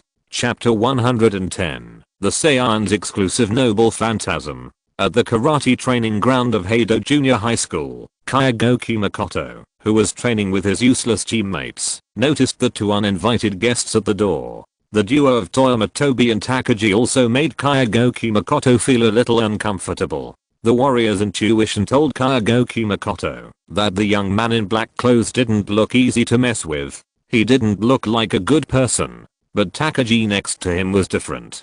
Takagi naturally exuded the temperament of a good old man. He looked much easier to deal with than Toyama Tobi. After picking his sparring partner off the wall, Kyagoki Makoto, wearing a karate uniform, came to Toyama Tobi and Takagi. He asked them, "You two, what are you doing at the training ground?" Takagi had not yet recovered from Kyagoki Makoto's amazing fighting power, so Toyama Tobi could only take over the task of negotiating with the Heido Saiyans. "Hello, Kyagoku-san. Let me introduce you. This is Officer Takagi from the Metropolitan Police Department's 1st Investigation Division. I'm Toyama Tobi. We are here because of your reputation." Takagi was used to cooperating with Toyama Tobi. When Toyama Tobi said the 1st Investigation Division of the Metropolitan Police Department, Takagi, who had not yet woken up, subconsciously took out his police officer ID and showed it to Kyagoki Makoto. After hearing that Toyama Tobi and Takagi were detectives, Kyagoki Makoto let down his guard. At the same time, he also had a reasonable explanation for his intuition that Toyama Tobi was not a good person when he first met him. Detectives can't all be the same type as the good old police officer in the great suit. Being a little more vicious will also allow detectives to better curb all kinds of vicious criminals. So Kyagoki Makoto asked politely, "What incident are the two officers here to investigate?" "Don't worry, we will cooperate well." Apart from his identity as a Saiyan, Kyagoki Makoto is just an ordinary high school student. In addition to these weird high school students such as Kudo Shinichi, Maolan, Suzuki Sonoko, Kiroba Kato, etc. How many high school students can deal with detectives every now and then? It is normal to be polite at this moment. Kyagoki Makoto was polite, and Toyama Tobi was even more polite. They explained their purpose directly. "It's like this, Kyagoku classmate, we have heard of your great name for a long time. This time we came to Bihu Middle School to ask you to give special training to this police officer Takagi." "Huh? Let me give special training to this police officer Takagi?" The dark face of the reporter Kyo was full of confusion at this moment. He never expected Toyama Tobi to make such a request. Let him, a high school student, give special training to an adult or a detective from the Metropolitan Police Department? Are you serious? Kyagoki Makoto's eyes gradually became strange when he looked at Toyama Tobi, and the meaning of that look was very clear. "Are you here to make fun of me?" Toyama Tobi knew the difficulty of getting an adult to train under a high school student. He not only needed to convince Takagi, an adult, to accept the fact that he was not as good as a high school student, he also had to make the high school student accept the fact that there was suddenly an adult under his command. Takagi was just a little unresponsive now, but the shocking scene just after entering the training ground had made him have no objection to the special training. If he didn't want to be pinned down by Officer Sato and unable to turn over in the future, it was necessary to undergo a period of high quality special training. As for Kyogoku Makoto, Toyama Tobi naturally had his own unique method.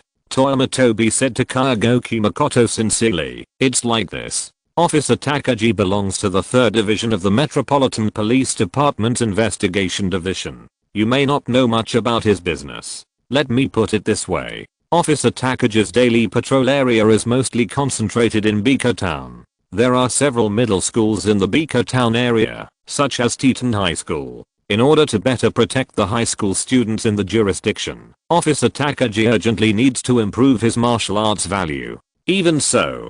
Kyogoku Makoto looked embarrassed. Suddenly he was stunned for a moment and then asked, "Did you say Teton High School?" Toyama Tobi said, as if he didn't understand what Kyogoku Makoto meant. "That's right, Teton High School. How come you have friends at Teton High School? Speaking of which, I'm very familiar with Maulilin, a sophomore at Teton High School. She even won the karate tournament. Do you know her? Mori. Ran?" Kyogoku Makoto had no impression of Maulilin, but he remembered the name, that is, Ran, because at that time, there was another girl in the audience of the karate tournament who was desperately cheering for the friend named Lan. Since Toyama Tobi knew Mauli Ran, he must also know that girl, right? The girl with the headband on her head. Kyogoku Makoto's eyes suddenly became hot, and he stepped across the distance between him and Toyama Tobi. He held Toyama Tobi's hands tightly with both hands. "Officer Toyama, please let me take care of the special training of Officer Takagi. I will do my best to train Officer Takagi so that he can easily protect the safety of high school students in the jurisdiction." Takagi, who was slow to realize it, just recovered and saw a scene full of philosophical atmosphere in front of him.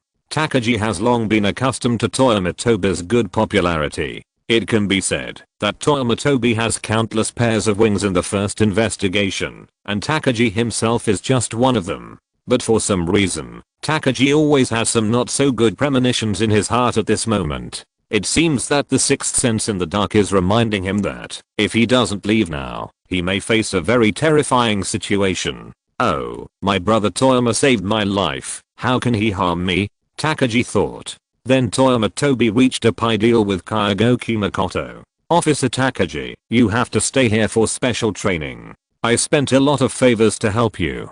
Toyama Tobi said seriously. His tone was like a parent sending his child to a cram school.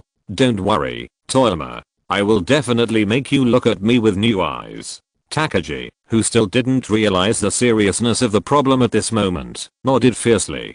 Decided not to waste the favor of his good brother. After Takagi watched Toyama Tobi leave, he turned his head and looked at Kyogoku Makoto, who was holding a set of protective gear and looking at him. "Kyogoku, is this protective gear for me? Where should we start?" Kyogoku Makoto silently put down the protective gear in his hand and said to Takagi seriously, "Because I don't know your level yet, Officer Takagi. So we need to have a sparring to understand you." Takagi picked up the protective gear and began to put it on. "Is that so? Then which classmate will I practice with?" After putting on the protective gear, Takagi began to move his body. After all, he is also a police officer who has received professional combat training. It's impossible that he can't even beat a high school student, right? Unless the one he is practicing with is Kyogoku Makoto in front of him. Wait! Exclamation mark. Takagi looked at Kyogoku Makoto, who also started to move his body, and his body gradually became stiff. "Kyogoku, he can't really mean that."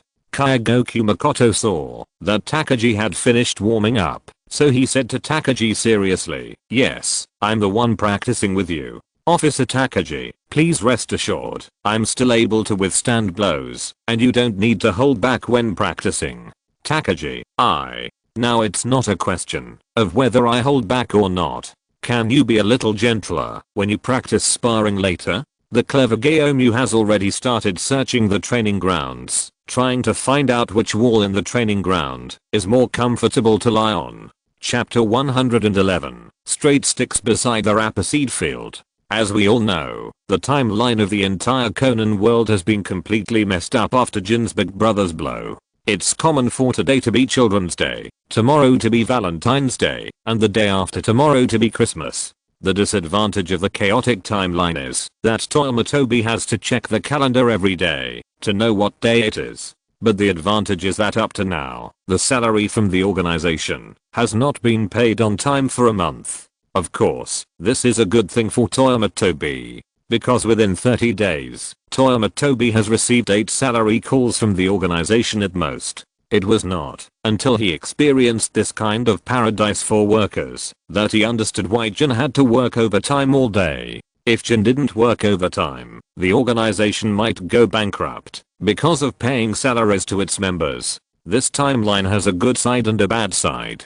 Toyama Tobi has not encountered the legendary situation where one salary is equivalent to several years. But reading the newspaper and finding that the presidents of Bika Town died one after another, it proves that such a situation must have happened secretly when Toyama Tobi was not paying attention. In general, the timeline disorder has both advantages and disadvantages, but it is a good boy for Takagi. Toyama Tobi often pays attention to the special training of the Saiyan Kyogoku Makoto on Takagi.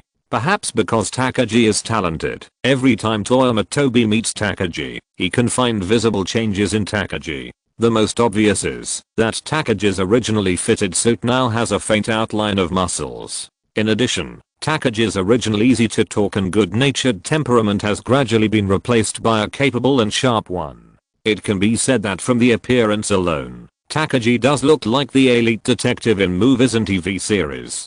Such a change is not in vain for Takagi's hard work in the investigation division during the day and running to the Heido town to hang out with Kyogoku Makoto after work. Today is a day when Takagi's special training ends. According to Kyogoku Makoto's evaluation, Officer Takagi is actually very talented in fighting, but he started learning at a late age. Now that Kyogoku Makoto has laid a solid foundation, as long as he doesn't neglect to practice, it shouldn't be a problem for him to get second or third place in the high school karate competition in the future. With such an evaluation of Kyogoku Makoto, Toyama Tobi really looked up to Takagi. Although Kyogoku Makoto was talking about the high school karate competition, we should also look at who won the championship in the competition. Kyogoku Makoto in the men's group and Mao Lilin in the women's group are basically the ceiling of the combat power in the Conan world. It's already quite good for Takagi to get second or third place in such a competition. At least as a criminal policeman, Takagi can easily deal with the gangsters he encounters on weekdays. Besides, Takagi still has a gun, although it is a water gun with a small bullet capacity and average power like the New South. Thank you very much for your help, Kyogoku-san. I can see that Takagi has changed a lot now. Toyama Tobi expressed his gratitude to Kyogoku Makoto and gave him the thank you gift that Takagi had prepared for Kyogoku Makoto a long time ago. It would be a bit awkward to give money directly, so Takagi chose to apply for a shopping card for him at a mall near Kyogoku Makoto's home. The philosophy of entertaining and giving gifts is the same no matter whether it is Eastern or Western. Under the persuasion of Toyama Tobi, Kyogoku Makoto finally accepted this thank you gift from Takagi. You can't just pretend to be stupid and take advantage of others just because they are students, right? Kyogoku Makoto's time is also time. After a few more polite words and an agreement that Kyogoku Makoto would go to Biho to play with Toyama Tobi when he has time, Toyama Tobi took Takagi away from Bido High School. In the car, Toyama Tobi smiled and asked Takagi, "How do you feel now?" "I eat more than before, sleep better than before, and have plenty of energy and vigor. If a thief runs away now, I can chase him for 5 blocks in a row." Takagi was full of confidence. It was this ambition Toyama Tobi was somewhat speechless. He had suffered so much and learned so much from Kyogoku Makoto for such a long time. But in Takagi's case, he used it to chase thieves. Why would you run if you want to chase a thief? If you can drive a car, chase him by car. If you can ride a motorcycle, chase him by motorcycle. At worst, you can still use a bicycle. If that doesn't work, just ask someone else. Why bother chasing him 5 blocks away? "So where are we going now?" Takagi asked excitedly. His current state is roughly equivalent to a man who just picked up a straight stick beside a rapeseed field. The urge to try that emanates from the bottom of his heart is irrepressible. Toyama Tobi smiled mysteriously. He knew that Takagi would feel this way at this time, so he helped him find the rapeseed field that belonged to Takagi early. Have you heard of the haunted villa in Bikacho? Toyama Tobi asked Takagi slowly. Haunted villa. Takagi blinked, and the excitement in his heart was immediately dispelled. As soon as Toyama Tobi saw his expression, he laughed out loud. Don't you people who practice karate have the same fear of ghosts? Your expression now is really like Xiaolan standing in front of a haunted house. Takagi opened his eyes wide and said, how can you vilify someone's innocence like this? What innocence? I saw with my own eyes that you heard about the haunted villa and you got scared all of a sudden. Takagi's face turned red and the veins on his forehead popped out. He argued, being afraid of ghosts can't be considered fear. How can you not be afraid of something that ghosts can't hit? Then there were a series of difficult to understand words, such as learning from Kyogoki Makoto and Mikazuki can't kick ghosts, which made Toyama Tobi laugh. The air inside and outside the car was full of joy. After laughing and joking, Toyama Tobi said to Takagi seriously, normally, this kind of haunted villa is nothing more than some urban legends that are spread by word of mouth, and there is really no credibility. But the one in Bikacho is different. Toyama Tobi took out a magazine from the armrest box and threw it to Takagi.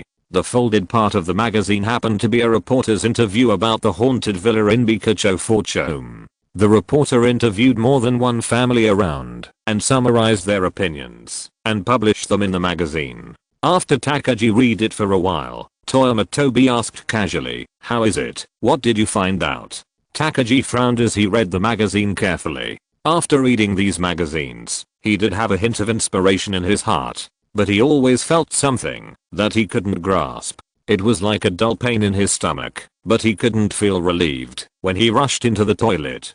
Toyama Tobi reminded from the side, generally speaking, the latest version of an urban legend must be very different from the original version. The difference can even be so great that anyone who hears it will think it is two different things. A straight electric current suddenly passed through Takagi's mind. He understood. That's right, that's it. This reporter interviewed so many people, but everyone's explanations about the haunted villa are almost the same. There must be something wrong with the villa. Chapter 112 Conan, is this Takagi? This is it. Yuan Shenfei slowly parked the car in front of a dilapidated villa. The gate of the villa was rusty and looked like no one had taken care of it for a long time. It's at home. Gaomyu, who got off the passenger seat, saw the surname of the previous owner on the doorplate and thought about it. Why, do you know this place? Yuan Shenfei asked curiously. Yuan Shenfei knew this place thanks to the magazine he had just shown Gaomyu. Seeing the location of the haunted villa in the magazine, he remembered that there was a mother and daughter who could not see the light living in this villa. After thinking of this incident, Yuan Shenfei found that this incident was just right for Gaomyu to practice. By the way, he found confidence. Unlike other cases that require finding clues and evidence, this time the incident is more like a game of courage. There are no super standard weapons in the villa, which is just suitable for the newcomer Gaomyu. Yuan Shenfei is willing to call this incident and Gaomyu as equally matched opponents. Now Yuan Shenfei heard that Gaomyu knew this place, and he felt a little surprised. After staring at the doorplate and thinking hard, Gaomyu suddenly remembered. I remember that a murder happened here 5 years ago. In the spring of 5 years ago, a robber broke into this villa and killed the owner of this villa with a candlestick. But unfortunately, the robber who broke into the house and killed people has never been found. Later, the hostess of this house and the son of the victim did not know when to move out of this sad place. If there is a problem with this villa, it is very likely to be related to the case 5 years ago. Gaomyu had a strong sense of mission. With limited information in hand, Gaomyu only thought that the robber who committed the crime that year was back. For a while, he was eager to try. In this case, let's go in. Yuan Shenfei nodded to Gaomyu and gestured to the wall. Okay. Gaomyu did not hesitate. As the saying goes, with a sharp weapon in hand, the desire to kill arises. The skills trained by Kyogoki Makoto will not be knocked down by a wall. Gaomyu jumped up and climbed over the high wall in front of him with a very agile posture. Toyama Tobi followed, and just after jumping down from the wall, Toyama Tobi and Takagi looked at each other in surprise. They saw two unconscious elementary school students lying on the lawn where they jumped down.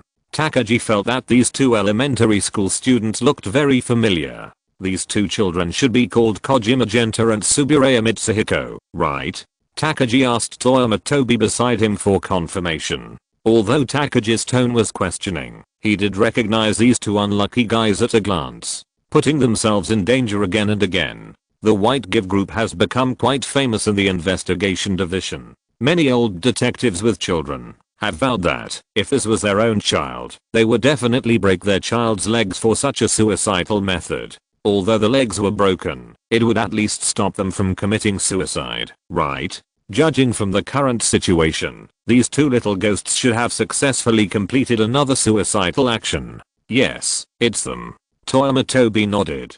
Hey, isn't this a coincidence? Toyama Tobi didn't expect that today was the day when the White Give group went out for adventure. The giveaway group really lived up to their name. They were really giveaway. Except for Conan, the external brain. There were only 3 people in the giveaway group, and now 2/3 of them have been reduced. Needless to say, there is only little Aliumi left.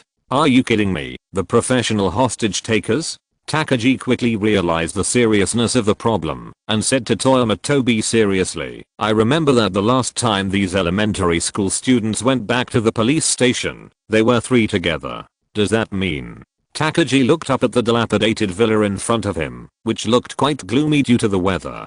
Doesn't this mean that there might be another elementary school student in the villa who is in danger? Before Toyama Tobi could say anything, Takagi immediately said, Toyama, please contact Officer Sato and protect these children here. You.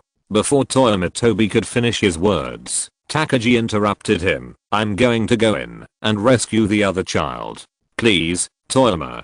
Takagi walked towards the villa. The front door of the villa was locked, so he found a window to confirm that it was not locked and then opened it carefully. Then he sneaked in.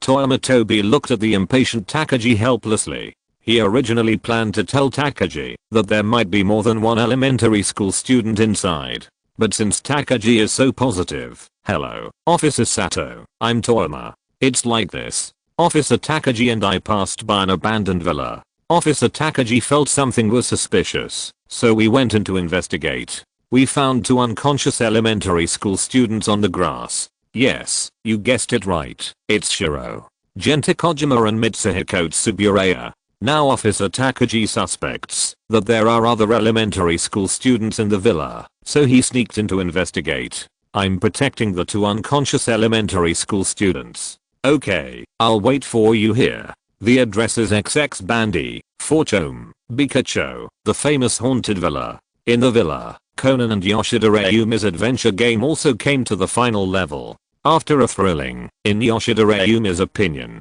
journey of dodging, reasoning, searching, and showing props, the 2 elementary school students finally came to the basement of the villa. In the basement, they saw a haggard man who was imprisoned. Just when Conan was curious about what was going on, the woman who had just ganked Genta Kojima and Mitsuhiko Tsuburaya in the wild area came here with a candlelight dinner. After a monologue, the woman let Conan know the identity of the imprisoned man and the truth of the incident 5 years ago. Then the last member of the giveaway group continued to perform steadily and touch the wooden broom beside them. Fortunately, Conan was quick-witted and successfully stopped the broom before it fell to the ground. But Conan only took care of one end, but not the other. The cabinet beside him was pushed by Conan, and the iron bucket on the top of the cabinet suddenly fell. The loud noise made the gold medal jungler notice that there were 2 underdeveloped mice in the attack range. I'm going to die. I'm going to die.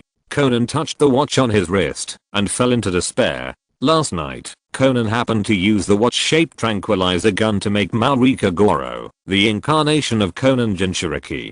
Before he could find the doctor to replenish the anesthetic needle of the tranquilizer gun, the foot strength was taken away by Xiaolan. He now has no means of counterattack at all. Originally, Conan simply thought that this was an ordinary adventure game to coax children. Who would have thought that he would encounter such a gold medal jungler? Just when Conan was about to shout that his life was over, a loud noise suddenly came from the door of the prison. I'm Takagi, a detective from the 1st Investigation Division of the Metropolitan Police Department. Madam, please put down your weapon immediately. Takagi appeared like a god descending from the sky, holding his police officer's ID in one hand and pointing a gun at the woman in the other. Conan, who was trapped in the corner, was so shocked that he couldn't speak when he saw Takagi at the door. "Is this Takagi?" Exclamation mark. Chapter 113 Gaomyu, you are going in the wrong direction. Conan knew Takagi from the first investigation division. The most profound impression Takagi left on Conan was that he was easier to talk to than other detectives. The role of such an easy-to-talk detective in Conan is self-evident. If there is anything he wants to ask the police to investigate, Takagi will not refuse, as long as he makes a phone call. This is even more true at the scene. In the original work, Conan had falsely conveyed the Imperial Edict at the scene of the murder more than once, and even in the later stage, even Officer Meggio began to doubt himself. Who has the final say at this scene, me or Brother Maori? How can Brother Maori mobilize his men at the scene? By sending a child to pass the message. If being easy to talk to is Conan's memory point of Takagi's personality traits, then Takagi's appearance and personality are also very similar. If Takagi's skin color was whiter, people would believe that he was a clerk sitting in an office. But what is Takagi in front of me? Exclamation mark. Sharp eyes, loud voice, bold movements, and a sturdy figure. The most important thing is that the iron door that was just kicked open by Takagi is now shaky. It may fall to the ground in the next second. You tell me this is Takagi, the good detective Takagi from the investigation division that I know? Exclamation mark. Conan began to doubt his life at an inappropriate time. It seemed that, since he was played by his parents, the world has gradually become something he didn't recognize. Officer Takagi, what on earth stimulated you? Conan is online and hanging up for the time being. The gold medal jungler with the dagger reacted immediately. She turned back to look at Conan and Yoshida Ryumi fiercely, with extreme madness in her eyes. Tell me, did you lead the police here? Those who understand the stalk should respond at this time. The Imperial Army asked me to bring you a message. It's a pity that Conan doesn't understand the stalk, and he doesn't know why this Takagi who doesn't look very authentic is here. But it's good that Officer Takagi showed up, which means they are saved this time. We'll kill this kid later, but we have to deal with the detective in front of us first. Takagi didn't know where the woman in front of him got the courage from, in such a narrow space and such a close distance. Facing the black muzzle of the gun, she dared to resist with a weapon. Do you really think that Takagi Shigeru, dare not shoot? Exclamation mark. Facing the woman rushing towards him, Takagi did not choose to shoot. It's not that he didn't dare, but mainly because his recent reports were a bit disgusting, and he really didn't want to add another unnecessary shooting report. A few days ago, he trained with Kyogoki Makoto all day long. At this moment, Takagi looked at the woman rushing over, and felt that she was full of flaws. You said that, when you rushed over, you raised the dagger so high, and the middle door was wide open. If I don't follow the flaws and hit you, wouldn't it seem that my special training was in vain? Facing the aggressive woman who was actually strong on the outside, but weak on the inside, Takagi found the right time to concentrate his strength on a small area of the instep and kicked hard. A precise high-level forward kick hit the left side of the woman's head. In an instant, Takagi made the woman regain the long-lost baby-like sleep. The battle ended in a flash, and even Yoshida Ryumi's screams had not yet ended. But, so awesome. Conan was stunned and dumbfounded. He clearly saw a lot of Zai Island's shadow in Takagi's smooth movements. Karate? Exclamation mark. I haven't heard that Officer Takagi has this unique skill. After knocking down the armed woman, Takagi breathed a sigh of relief, and then showed Conan and Ayumi a sunny smile. Okay, kids, you are safe now. But, so awesome. Little green tea Yoshida Ryumi was once again immersed in the plot of the hero saving the beauty, and only felt that Takagi was so handsome at this moment. At this moment, Takagi was indeed shining. Yo Takagi, it seems that you are very popular with girls. Sato Miwako turned off the flashlight, and looked at the situation that had been controlled, and teased Takagi. Officer Sato. Takagi, who was never handsome for more than 3 seconds, turned back into the sunny and shy boy. Facing Sato's teasing, he just wanted to explain in a panic. Toyama Tobi saw the whole scene, and then let out an ambiguous sigh. Takagi wanted to marry the beauty. He's still a long way off, but Toyama Tobi also saw Sato's urgency to find Takagi as soon as he arrived. At least this is a good start, right? What if Sato likes Takagi's temperament of a little weak bottom? No wonder Takagi can switch back and forth between the two temperaments of capable and weak easily. Takagi is really something. That's probably the situation. 5 years ago, the imprisoned Akio was insulted by his father because he failed the college entrance examination for the 3rd time.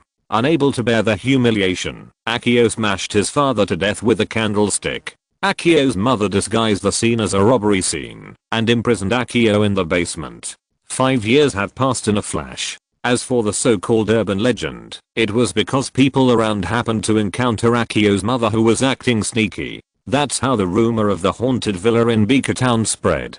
Toyama Tobi followed Sato back to the Metropolitan Police Department again, but this time he didn't take a ride, he drove his own car. Sato found Toyama Tobi right after the interrogation and told him about the case. After hearing this, Toyama Tobi felt that his worldview was shattered, although it had been shattered once in his previous life. That is to say, the murderer Akio actually wanted to surrender, but his mother didn't allow it and didn't want her child to go to jail. So he imprisoned him in a cell in the basement. Am I right? Toyama Tobi's mind was full of question marks, and Sato also showed an expression that was difficult to describe. We are saying that both of them are in jail, but the murderer's mother must have her son in jail under her nose. After sighing for a while, Sato quickly changed the topic. She smiled at Toyama Tobi. You did a good job, Toyama. I have always done a good job, but what thing are you talking about? After a little slack jaw, Toyama Tobi asked Sato in confusion. What else could it be? Of course it's Takagi. He has changed a lot recently. I didn't expect that he can stand on his own so soon. Sato sighed with a smile, and suddenly there was a sense of an old mother sighing about her son's growth. Oh no, Takagi, you seem to have gone astray. Sato's tone made Toyama Tobi feel that Takagi seemed to have skipped the progress in the process of the strategy. Takagi, you haven't even talked about love yet, but you actually gave me the maternal brilliance! Exclamation mark. You are really amazing. But since it is said that Takagi can stand on his own, can Sato Miwako's mission be declared completed? Yuan Shinfei subconsciously checked his system message. Sure enough, the rewards from the system boss are never late. System prompt. Congratulations on completing the task of your direct leader Sato Miwako. That's it for today. Starting tomorrow, I will pay back the money I owe to the leader. Chapter 114 Detective Agent. System prompt. You have completed the senior's kindness mission issued by your superior Sato Miwako. Reward. Nice guy, tray. Nice guy, tray. With this tray, your affinity will be greatly enhanced. With this tray, your first impression of people will be greatly improved. With this tray, you will quickly gain their favor when communicating with certain perceptive people. Note now you can touch other people's conscience and say that you are a good person. Well, how to say it? When Yuan Tobi saw the mission reward from Sato this time, he had only one thought. He was like the dog who was walking on the street and then was kicked hard by a passerby. It seemed that being kicked was not enough, and then a mouthful of dog food was stuffed into his mouth. No, why? It was obviously Sato Miwako's mission, but she was rewarded with Takagi's trays? Then the tray of the nice guy is clearly Takagi's. Is this not acting at all? The official CP is really so terrifying. After the record was finished, Toyama Tobi, who was invisibly shown off by Sato and Takagi, prepared to return to the office with Conan as usual. Conan was in a state of worry all the way. Seeing Conan in a bad mood, Toyama Tobi's mood suddenly improved for some reason. What's wrong, kid? Why do you look constipated? Toyama Tobi asked with a smile. Officer Takagi came down from the sky to save your life. You should be happy. Why do you look so uncomfortable? Conan glanced at Toyama Tobi, who was talking without any backache, and wanted to ignore him, but in the end he couldn't help, but said to Toyama Tobi, what else can it be? This time, I got into trouble again, because of Ayumi and the others. I don't know how Xiaolan will blame me when I go back. And Uncle Maori. Conan felt tired when Maori Kagoro was mentioned. It was probably the 10 million given by Kudo Yukiko before she left that made Maori Kagoro find a way to realize his self-worth. Maori Kagoro, who has only raised daughters and never raised sons, also became concerned about Conan's education. As we all know, the methods of raising sons and daughters are completely different. If a daughter makes a mistake or disobeys, she should be reasoned with and let her know what is right and what is wrong. The correct reason should be used to make the woman who made the mistake agree and recognize her mistakes. But what if it is a son who makes a mistake? That's simple. What's wrong with a boy being beaten up for his thick skin? Which boy was naughty when he was a child and was not educated by his parents in a simple, rough and direct way? And explain the reason in detail and meticulously? Facing a son who wants to break his legs when he is naughty, if you can explain the reason for the beating clearly, you are considered an open-minded parent. It has to be admitted that some naughty children are really annoying when they are naughty. In Maori Kagoro's eyes, Conan is such a naughty child. Not only in the eyes of Maori Kagoro, even if it is put on the surface, Conan is either provoking armed robber groups, or fighting one-on-one with drug dealers, or fighting with the gold medal jungler on other people's territory like today. Anyone who dares to say that Conan is a good boy is speaking against his conscience. If there is a thunderbolt from the sky at this moment, it will definitely hit the person who said this. Facing Conan's distress, Toyama Tobi gloated over his misfortune. There is no way, because of Toyama Tobi's intervention in the plot, Maori Kagoro missed many opportunities to become famous. This has led to the Maori Detective Agency still being an obscure small agency. Maori Kagoro is not yet the famous detective who is famous in Bika Town, Tokyo, and Japan. Since Maori Kagoro is not famous, many opportunities to become famous will naturally not come to him. With no work coming to him, and a large sum of money, Maori Kagoro can only use his energy that has nowhere to vent on Conan. As for the kind-hearted Xyanalan, Maori Ran also felt that there was nothing wrong with her father's approach. Conan should not only be cared about whether he had enough to eat, or whether he was alive when he was fostered in the office. Education should also be taken seriously. However, Toyama Tobi can't let the office continue to be so daily. After all, Rum's second brother gave him a task to train Maori Kagoro into a famous detective. So Toyama Tobi smiled and asked Conan, "Kid, do you want Maori brother to stop focusing on you?" Facing Toyama Tobi's smile, Conan instinctively became alert. This is how people are. They will naturally gain more knowledge after suffering more losses. But Toyama Tobi asked Conan a question that he could not refuse anyway. So after being alert for a long time, and finding that it was useless, Conan could only give up on himself. Think. Toyama Tobi nodded with satisfaction. "I tell you, the reason why Maori brother stares at you all day is not because the agency has no work. When there are more commissions in the future, and he is busy, who has the time to hang around you, an annoying kid, every day? But the uncle's agency has always been like this."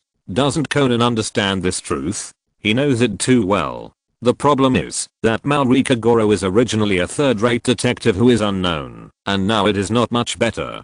Such a detective agency is at a natural disadvantage in terms of winning commissions. This creates a vicious circle. The less commissions the agency has, the more Maori Kagoro stares at Conan to educate him. Maori Kagoro, who stares at Conan to educate him all day, has no chance to become famous, and the agency has fewer commissions. Purely a dead circle. Then at this time, facing such a dead circle, you need an external force to break it.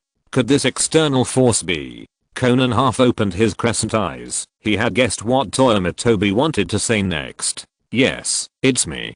Conan, have you ever heard of a detective agent?"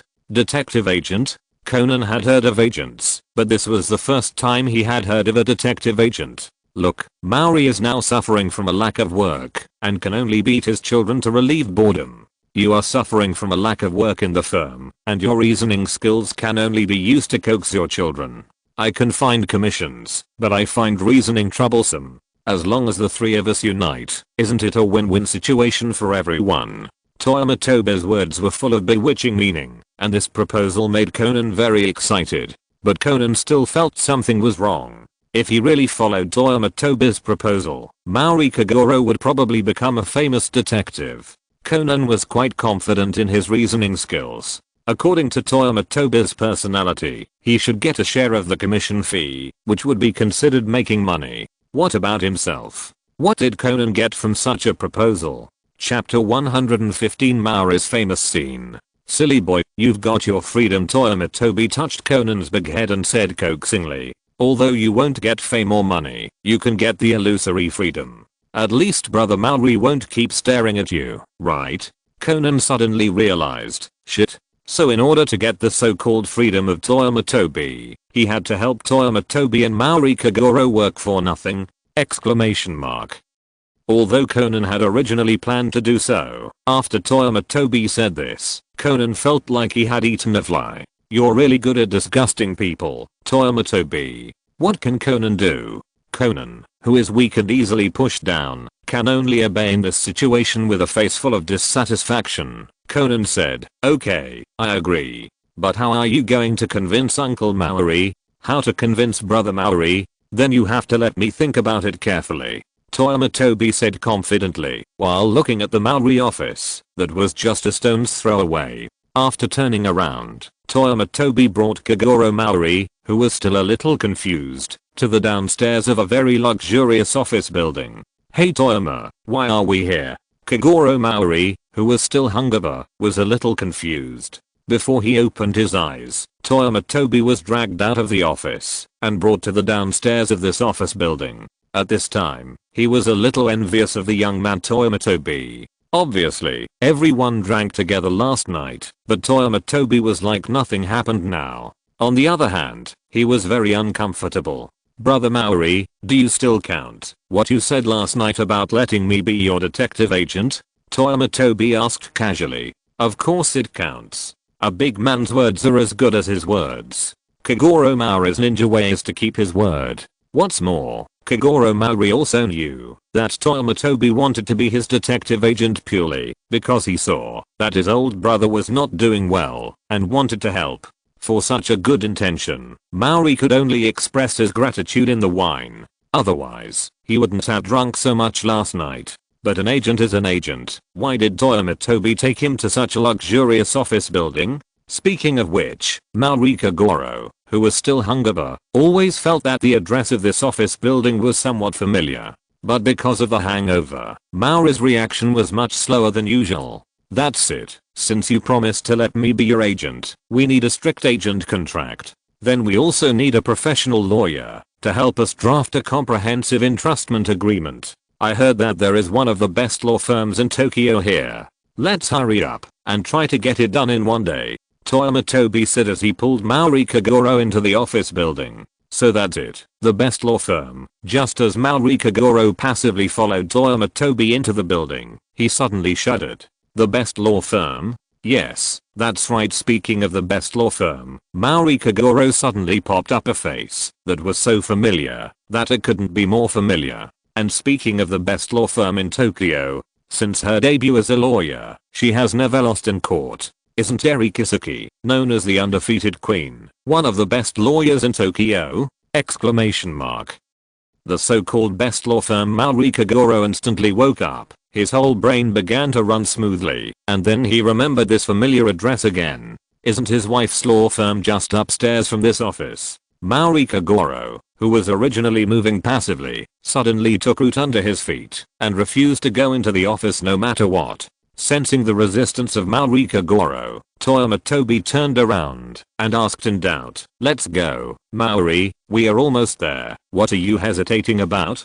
Toyama, there are so many law firms in Tokyo, why don't we change one? It's not much of a change. Lawyer Haim is a big shot in the legal world, and I used my connections to get the first appointment today. Don't be afraid, Maori, it's just to see your separated wife. What's the big deal? Toyama Tobi said while exerting force, and the two big men began to wrestle at the door of the office. You know everything? You said everything when you were drunk, and you just told me the password of your passbook. Toyama Tobi felt that Maori Kagoro was still so strong after being hollowed out by wine and sex, and couldn't help but sigh at the physical fitness of the Bihar people. No wonder Zyalin is so good at fighting. It turns out that she has excellent genes. Then I can't go even more. Tsundere Maori came online and immediately pulled Toyama Tobi to the car. Don't be shy, Maori brother. It's not shameful to see your wife. Come to think of it, don't you miss your wife? Toyama Tobi pulled Maori Kagoro back again and continued to attack him. How do you know that I haven't seen Eri before? Maori Kagoro seemed to say something incredible during the wrestling, which made Toyama Tobi's strength disappear. Maori Kagoro was overjoyed when he saw this and immediately wanted to pull Toyama Tobi into the car. And then, husband? What are you doing? Eri Kisuke's voice sounded behind Maori Kagoro. Maori Kagoro paused and turned his head stiffly. It's over. He was tricked by Toyama Tobi. It's Eri. I'm exercising with brother Toyama. Maori Kagoro laughed, trying to cover up his embarrassment with laughter. Really? Eri Kisuke didn't quite believe it, or it could be said that no one could believe Maori Kagoro's perfunctory attitude. Speaking of which, Eri Kisuke saw her husband standing in front of the office building from a distance.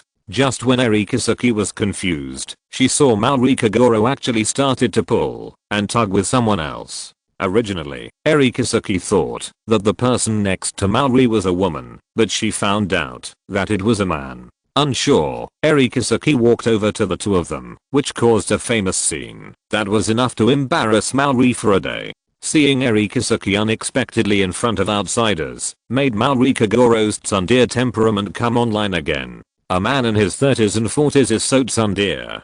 Seeing the live version of the middle-aged CP Toyama Tobi was also quite speechless. Pushing aside the useless Maori Kagoro, Toyama Tobi greeted Eri Kisuke. Mrs. Maori, first meeting. My name is Toyama Tobi, and I'm currently Mr. Maori's detective agent. Detective agent? Eri Kisuke's beautiful eyes flashed and looked at her husband strangely. She didn't reject the title of Mrs. Mori, but she just wondered when her husband's career had reached the point where he needed an agent. Could it be that Kagoro was deceived? But this young man didn't look like a bad guy, did he? Takaji's tray was fully revealed at this moment. If you're listening to this novel on a channel other than Fanfic World, it means they downloaded and uploaded it without effort. We cordially invite you to visit our channel, Mundo Fanfic Novelos. There you'll find the original version of this story and you can explore many other novels of various genres. We're waiting for you to immerse yourself in a world of incredible novels. Chapter 116 Supplementary Clauses for the final payment of the entrustment contract. Okay, so it's because a certain great detective's business is so bad that his friends can't stand it anymore, so he volunteered to help recruit clients as an agent? Kisuke Eri originally thought that Toyama Tobi might be a liar who came out of nowhere, but after a detailed discussion, she found out that this young man was here to help the poor. In normal times, if Kisuke Eri had mocked Maori Kagoro like this, the old man would have retorted. But who made Kisuke Eri say that this time? Maori Kagoro didn't want to disappoint his good brother because of his verbal advantage, so he could only bear the mental attack from his wife with a sour face. Kisuke Eri was surprised to find that Maori Kagoro didn't retort this time, and she immediately understood what her husband was thinking. So she stopped mocking and joking and turned to Toyama Tobi to talk about business. So how much share does Mr. Toyama want from the agent? Toyama Tobi admired Kisuke Eri's sudden turn of words. It is so important to say what and when. Eri Kisuke and Kagoro Mori usually get along with each other by making sarcastic remarks. They have been used to getting along this way for so many years. However, just now, after Eri Kisuke sensed Kagoro Mori's emotions, she immediately changed the subject and talked about business. This was done in order to protect her husband's self-esteem in another way. At this time, Toyama Tobi also said, as for the agent's share, I think 10% is okay. After all, it's brother Mori who is doing the work, so my 10% is just a token of my appreciation. No. Hearing what Toyama Tobi said, Kagoro Mori and Eri Kisuke refused in unison. Eri Kisuke even said to Toyama Tobi, you can't calculate the account like this. Toyama, can I call you that? After getting Toyama Tobi's approval, Eri Kisuke continued, although Kagoro has to do the follow-up investigation. After receiving the commission, I think you also know the current situation of the firm. The fact that you can find the commission is the biggest help to Kagoro, and 10% is still too little. I think 40% is a suitable share. Eri is right. Maori Kagoro nodded repeatedly in agreement. Faced with a high share of 40%, Toyama Tobi refused without a second thought. Just kidding. Toyama Tobi has a way to make money. If he really wants to make money, he can do some things to enrich himself and the organization. Anyway, as long as he doesn't betray the organization, Brother Jin shouldn't care. Why bother to take food from the poor Maori brothers' bowl? Besides, Maori Kagoro is destined not to receive much commission fees, and the client will either die or become a murderer, who should pay the balance of the commission fee. So the situation gradually began to become strange. Toyama Tobi refused to ask for more. Don't ask. If you ask, we are all brothers. How can I make money from you? Kisaki Eri was also unwilling to give in.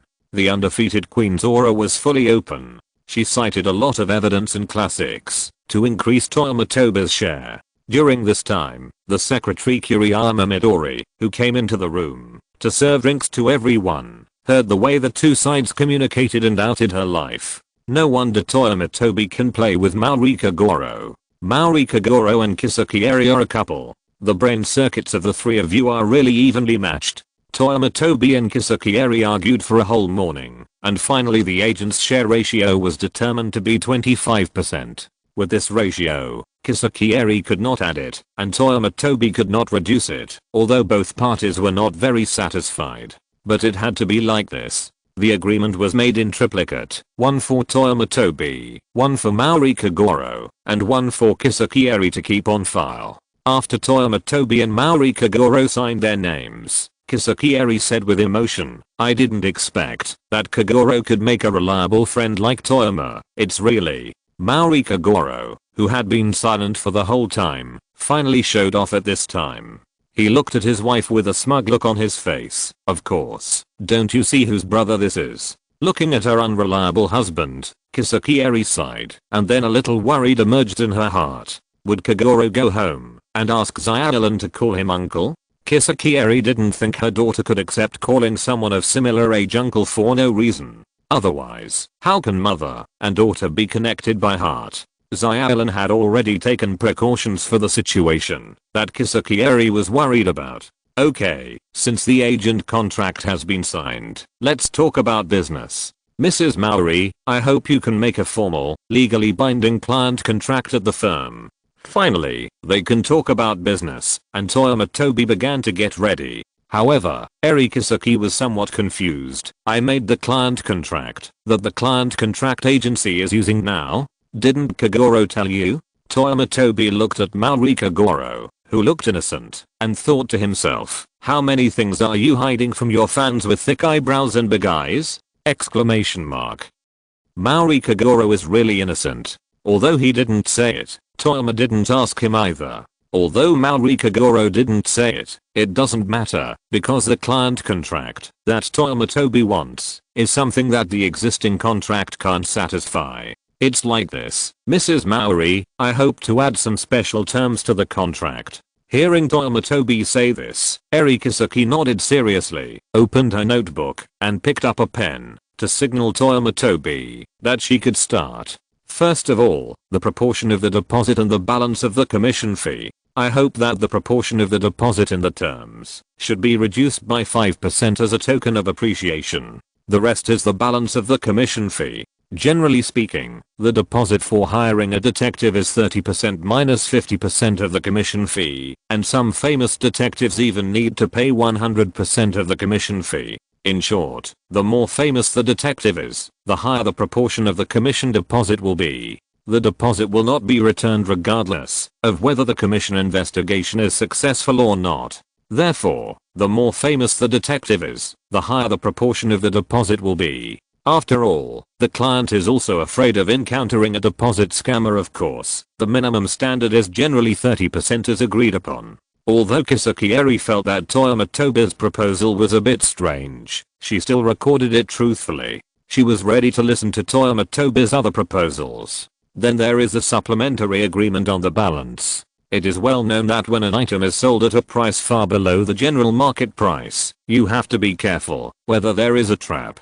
Toyama Tobi is now weaving this trap. It can't be said to be a trap. I hope to add a clause that when the commission is completed and the client does not pay the balance of the commission fee after 1 month, the agency must compensate the agency for a penalty of double the balance of the commission. If the client dies accidentally, his heirs need to pay this balance and the penalty. This clause is the main source of income designed by Toyama Tobi for the detective agency.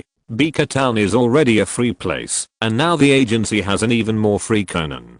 The agency's clients are now as dangerous as the greasy bosses in Beaker Town. According to the previous agency contract, once the client dies, the agency's income is limited to the deposit. Now that there are supplementary clauses in the contract, it doesn't matter, even if the client dies. How can you not pay if the person dies? If you really want to default on your debt, the undefeated Queen Erikisaki knows about it. I'll sue you to death. Chapter 117 Conan, get to work. After a heated discussion, Erikisaki was finally persuaded by Toyama Tobi. There are countless detective agencies opening every year in Tokyo, and there are also many agencies that are dragged down by the final payment of the commission fee every year. There are countless cases of clients and investigation targets dying accidentally or being deliberately murdered. This is a special folk custom in Beaker Town. In the end, Toyama Tobi used one sentence to persuade Erikisaki. Madam, you don't want your husband's agency to go bankrupt because of this, right? Erikisaki immediately felt that what Toyama Tobi said made sense. As for the double penalty for not settling the final payment within 1 month, Toyama Tobi felt that this was quite reasonable. Who asked the Maori detective agency to only charge a 5% deposit? If you think this payment method is unacceptable, you can pay the full commission fee when entrusting the agency. Our Maori detective agency is mainly about clear pricing, no deception to children or adults. After the contract was completed, Maori Kagoro took Toyama Tobi away, as if Erikisaki's Feni law firm was like a dragon's den and a tiger's lair. Toyama Tobi drove Maori Kagoro back to the agency, ready to start his career as an agent. Of course, he did not forget to take stock of his gains from joining Maori Detective Agency this time. Detective agents are also employed by detectives. In other words, Maori Kagoro became Toyama Tobi's immediate boss after this operation. System prompt. You have obtained a new direct leader, Maori Kagoro. System prompt. You received a joining reward from your direct leader Maori Kagoro. Invulnerable to alcohol and sex. Invulnerable to alcohol and sex. Tray. With this tray, your physique is greatly enhanced. With this tray, the damage to your body caused by alcohol, sex and tobacco is greatly reduced. With this tray, your physical resistance is greatly improved. With this tray, your endurance is greatly improved. Note, I have been through alcohol and sex for a long time and I'm still unscathed. Come on, leave your hands behind for me. How to say this tray is very Maori Kagoro style. After seeing this tray, Toyama Tobi finally understood why Maori Kagoro had been drinking and smoking all day long during the 20 years of serialization. At the critical moment, he could climb up to the 4th floor with his bare hands and directly knock down a gangster. I didn't expect that. Maori brother, you have such a unique skill. Toyama Tobi doesn't know whether the tray is serious or not, but it must be a serious skill when used on Toyama Tobi, I'm sure. With just this one tray, even if Maori Kagoro doesn't give him a share of the commission fee, Toyama Tobi is happy to do it with full gratitude to Maori brother. Toyama Tobi began to collect commissions intensively. With both personal connections and organizational intelligence databases, Toyama Tobi doesn't believe that there is any business that he can't get with his first impression of being a good guy. High-end business wars are often carried out in a simple way. Toyama Tobi has even thought that, if there are competitors, it would be better to just let them disappear from the world. Just when Toyama Tobi was looking through the organization's intelligence database to see if there was any mission that would allow Maori Kagoro, Conan, to show his skills, a call came to Toyama Tobi's mobile phone. Meru's house. The residence of Merutanjiro, the chairman of the Meru Group. Merutanjiro was a client that Tana's father introduced to Toyama Tobi after he heard that Toyama Tobi was looking for a commission. Tana's father was Tanya Kiko's father, the father of the rich loli that Toyama Tobi rescued at Nabashi Junior High School. He had previously introduced Akino Yoko, a client, to Toyama Tobi. According to the address given by Tana's father, Toyama Tobi came to the victim this time.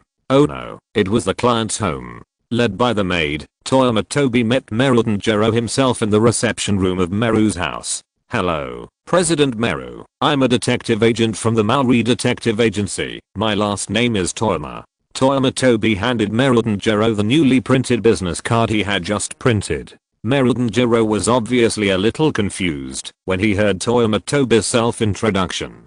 But soon Meru Tanjiro gave up thinking about such a complicated relationship. It doesn't matter whether it's an agent or a detective, as long as you can complete my commission. Of course, this is exactly the purpose of my coming here.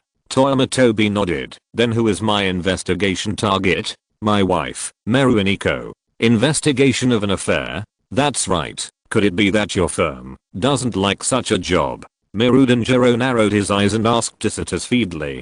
Toyama Tobi smiled and shook his head. Of course not. Maybe it's a bit inappropriate for me to say so, but for a detective, investigating an affair is the best job. Humph, you bunch of detectives. Meru Tanjiro is quite difficult to serve. It's not okay to say that you don't like it, and it's not okay to say that you like it.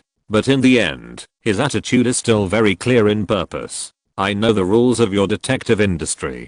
Before the investigation begins, you will collect 30% of the commission fee as a deposit. Meru Tanjiro obviously has a certain understanding of the detective industry. If it weren't for the introduction of Gu's father, this business might not have fallen into the hands of Toyama Tobi. Meru Tanjiro raised his chin and said arrogantly, my business is worth 5 million yen, so I will not give you 30% deposit. I can only give you 10% at most. How about it? Do you want to consider it? Meru Tanjiro put on a posture to put enough psychological pressure on Toyama Tobi in order to tell Toyama Tobi that if he did not agree, the business would be cancelled. Meru Tanjiro naturally explained to Tana's father, and it was no wonder that Toyama Tobi could not accept the conditions he offered. In the final analysis, it was because Meru Tanjiro, the chairman of a group, did not trust the unknown Toyama Tobi in the Maori Detective Agency. Facing Meru Tanjiro's challenge, Toyama Tobi just smiled and said, Mr. Meru, you don't know much about our firm. We don't need a 30% deposit, or even 10%. We only charge a 5% deposit, and you can pay the remaining 95% after the investigation results come out. Ah. Toyama Tobi's answer made Meru Tanjiro stunned. This guy came prepared, and he was caught off guard. Toyama Tobi didn't give him time to think too much, and immediately took out the agency agreement that had been prepared long ago, and handed it to Meru Tanjiro. Since both of us have no objection to this commission, why don't we sign the commission agreement now? Meru Tanjiro took the commission agreement and subconsciously began to examine it. Then he pointed to the supplementary clause for the balance in the agreement and asked, what does this mean? Toyama Tobi was smiling, and his good-natured character was brought to the extreme. Oh, please forgive me. After all, our firm only charges a very low deposit. These supplementary clauses are just to prevent those who are greedy for small profits from defaulting on the balance. The chairman of a large group, like you, doesn't need to care about these things at all. Meru Tanjiro was flattered by Toyama Tobi's flattery, and nodded with satisfaction. Yes, that's it. If you investigate well, I can pay you the balance on the spot. You, a detective agent, actually have such insights, which is really good. Facing Meru Tanjiro's complacency, Toyama Tobi could only sneer in his heart. Pay off the balance? Son thief, you better survive your wife first. Conan, it's time to work. Why hasn't my 112 picture been approved yet? Chapter 118. Madam, you don't want to. It turns out that when his family is not threatened, Maori Kagoro may not be good at reasoning. But when it comes to finding extramarital affairs and catching mistresses, he is quite talented. As long as Brother Maori takes action, there will be no extramarital affairs that cannot be found, and no mistress that cannot be caught. After a week of high-intensity work, Maori Kagoro returned to the office excitedly, threw the camera in his hand to Toyama Tobi and asked excitedly, Toyama, you can never imagine who the person that Meru Tanjiro's wife is having an affair with is. Who else could it be? Toyama Tobi didn't even need to recall the original work to give the answer to this question. I guess the person that Mrs. Meru had an affair with is most likely either their driver or the family's private doctor. If I have to guess one, I think the private doctor is more likely. Toyama Tobi put the camera aside and prepared to find a time to develop the photos. This is the evidence they prepared for Meru and Jiro. Otherwise Toyama Tobi and the others would have no evidence, and Meru and Jiro would not believe it. You knew it all along? Maori Kagoro asked Toyama Tobi in surprise, but got a negative answer from Toyama Tobi. How is that possible? Even if I don't know, I can guess it. Toyama Tobi pointed at Maori Kagoro's investigation report. After Toyama Tobi signed the commission agreement with Meru and Jiro, he brought Maori Kagoro to the door again. The main purpose was to get the basic information of his wife from Meru and Jiro. Meru and Jiro's wife Meru Iniko is a standard housewife, and also Meru and Jiro's second wife. The age difference between the two is nearly 20 years old. Meru and Jiro is now 51 years old, and is just beginning to be able to do things. On the contrary, Meru Iniko is 34 this year, which is also a standard tiger and wolf year. Meru and Jiro and his wife's peak period can be said to have no overlap at all. No wonder he would suspect that his wife had someone else outside. And because Meru Iniko is a housewife and does not need to work, she only needs to stay at home and do housework all day. So Meru Iniko's social circle is particularly narrow. The only men she can have long-term and stable contact with are Meru and Jiro's driver and the private doctor who often comes to her home to give Meru and Jiro a physical examination. Meru and Jiro's driver needs to follow Meru and Jiro around all day, and he also needs to be on call 4 hours a day when he is not working. From a probability point of view, the chance of becoming a cheating target is not high. Then Meru and Jiro's private doctor becomes the most suspicious target. In the previous life, the shot fired by Toyama Tobi when he was forced by his ex-girlfriend to watch The Legend of Zenhuan Cross Two Worlds and hit him right in the middle of his eyebrows at this moment. After listening to Toyama Tobi's explanation, Maori Kagoro clapped his hands fiercely. Yes, that's what I think. Brother Toyama, we really think alike. Toyama Tobi nodded silently, and it turned out that it was not the case that Maori Kagoro could become a famous detective. With this cleverness in improvisation, who can compare? After finishing his impromptu speech, Maori rubbed his hands and asked Toyama Tobi, Brother Toyama, when do you think we should go to the client's house to submit the commission? Maori Kagoro didn't want to urge Toyama Tobi. It was just that this week's follow-up investigation was a bit too expensive. As the wife of Meru and Jiro, the chairman of the Meru group, Meru Iniko would naturally be picked up and dropped off by a car when she went out. Even if she didn't take the car sent by her family, she would take a taxi. The cost of taking a taxi in Japan is so touching. Maori Kagoro's investigation expenses were mostly spent on taxes. Under normal circumstances, if a deposit of 30% is collected, Maori can fully cope with it. There is even a surplus. But 5% of the funds are really stretched. Since the investigation work has been completed, Maori Kagoro naturally wants to receive the final payment as soon as possible. Toyama Tobi found that Maori Kagoro had no idea what the future profit point of the firm would be. But it doesn't matter. Only by experiencing this kind of thing can you have the most profound understanding. Let's get ready and go to Chairman Meru's house this afternoon. I made an appointment for today's meeting yesterday, and the results of your investigation came out just in time. Brother Maori, Toyama Tobi is not a god, so he couldn't calculate that Maori Kagoro would be able to complete the commission today. The reason for making an appointment to meet with Meru and Jiro is mainly to report to him the current progress of the investigation. The progress of the investigation is not necessarily something that can be reported after the results of the investigation come out. When our new HBHOA detectives serve clients, the main focus must be on making the client feel sufficiently involved in the commission. It doesn't matter if the object of the affair has not been locked in. You can tell which people in their family have been ruled out as suspects of an affair otherwise. Some commissions will be investigated for 1 or 2 months, and there will be no contact during this period, so the client will not feel involved at all. It is natural to feel distressed when paying the balance. Besides, if the detective Maori Kagoro didn't show up at Meru's house more often, when would the careless lady realize that she had an affair and that her husband had discovered it? By the way, take Xiaolan and Conan with you when you go to Chairman Meru's house, Toyama Tobi suddenly said to Maori when he walked to the door. Why take that kid? Well, I'm afraid that if you don't take Conan with you, the kid will take advantage of the fact that no one is at home to do something big.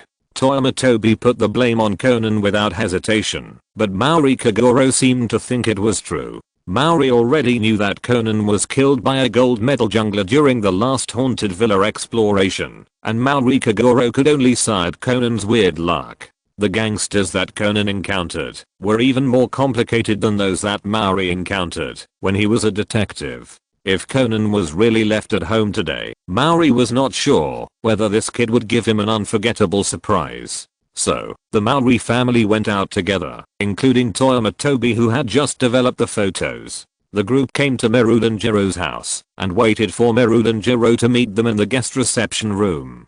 After the maid of Meru's house brought tea to Toyama Tobi and his group, the group began a long wait in the reception room. Hey Toyama, how long do we have to wait? Maori Kagoro asked boredly. Maori's stomach had begun to growl as he drank pot after pot of tea. Toyama Tobi raised his hand to check the time and understood. The time we agreed to meet has passed. I'm going to the reception room to see what's going on. Toyama Tobi got up and walked out of the reception room. As soon as he walked to the door and opened it, he met eyes with Meru Iniko who had hurried over. Mrs. Meru, you're just in time. Can you please help me go to the reception room to ask your husband? When can we meet him? The agreed time has passed. You are the detectives my husband hired back, right? Can we talk, please? How far have you investigated? I'm willing to pay double what he gives you. Chapter 119. Propaganda in place. Facing Meru Iniko's panicked plea, Toyama Tobi looked at her with a half smile and said, Madam may have misunderstood. We are serious detectives. We must not modify the results of the investigation. If Madam Meru is unwilling to help me, please let me go to the reception room to find President Meru by myself. Would Toyama Tobi, who has always been good at killing two birds with one stone, give up the money from Meru Iniko for nothing? Of course not. In fact, Toyama Tobi had already left some room for Meru Iniko and waited for her to come to the door on her own initiative. Otherwise, why did Toyama Tobi drag Maori Kagoro to the door 2 hours in advance? It was not to let Meru Iniko receive the news of their arrival and come to find him to shut up. Who would have thought that Meru Iniko came too late? Her husband was probably dead at this time, so she came late. How to say it, this is also a kind of representative of the fact that fools have foolish luck. Just when Meru Iniko was about to grab Toyama Tobi and plead with him, the maid suddenly screamed, attracting everyone's attention. Maori Kagoro rushed out of the reception room and asked anxiously, what's going on? What happened?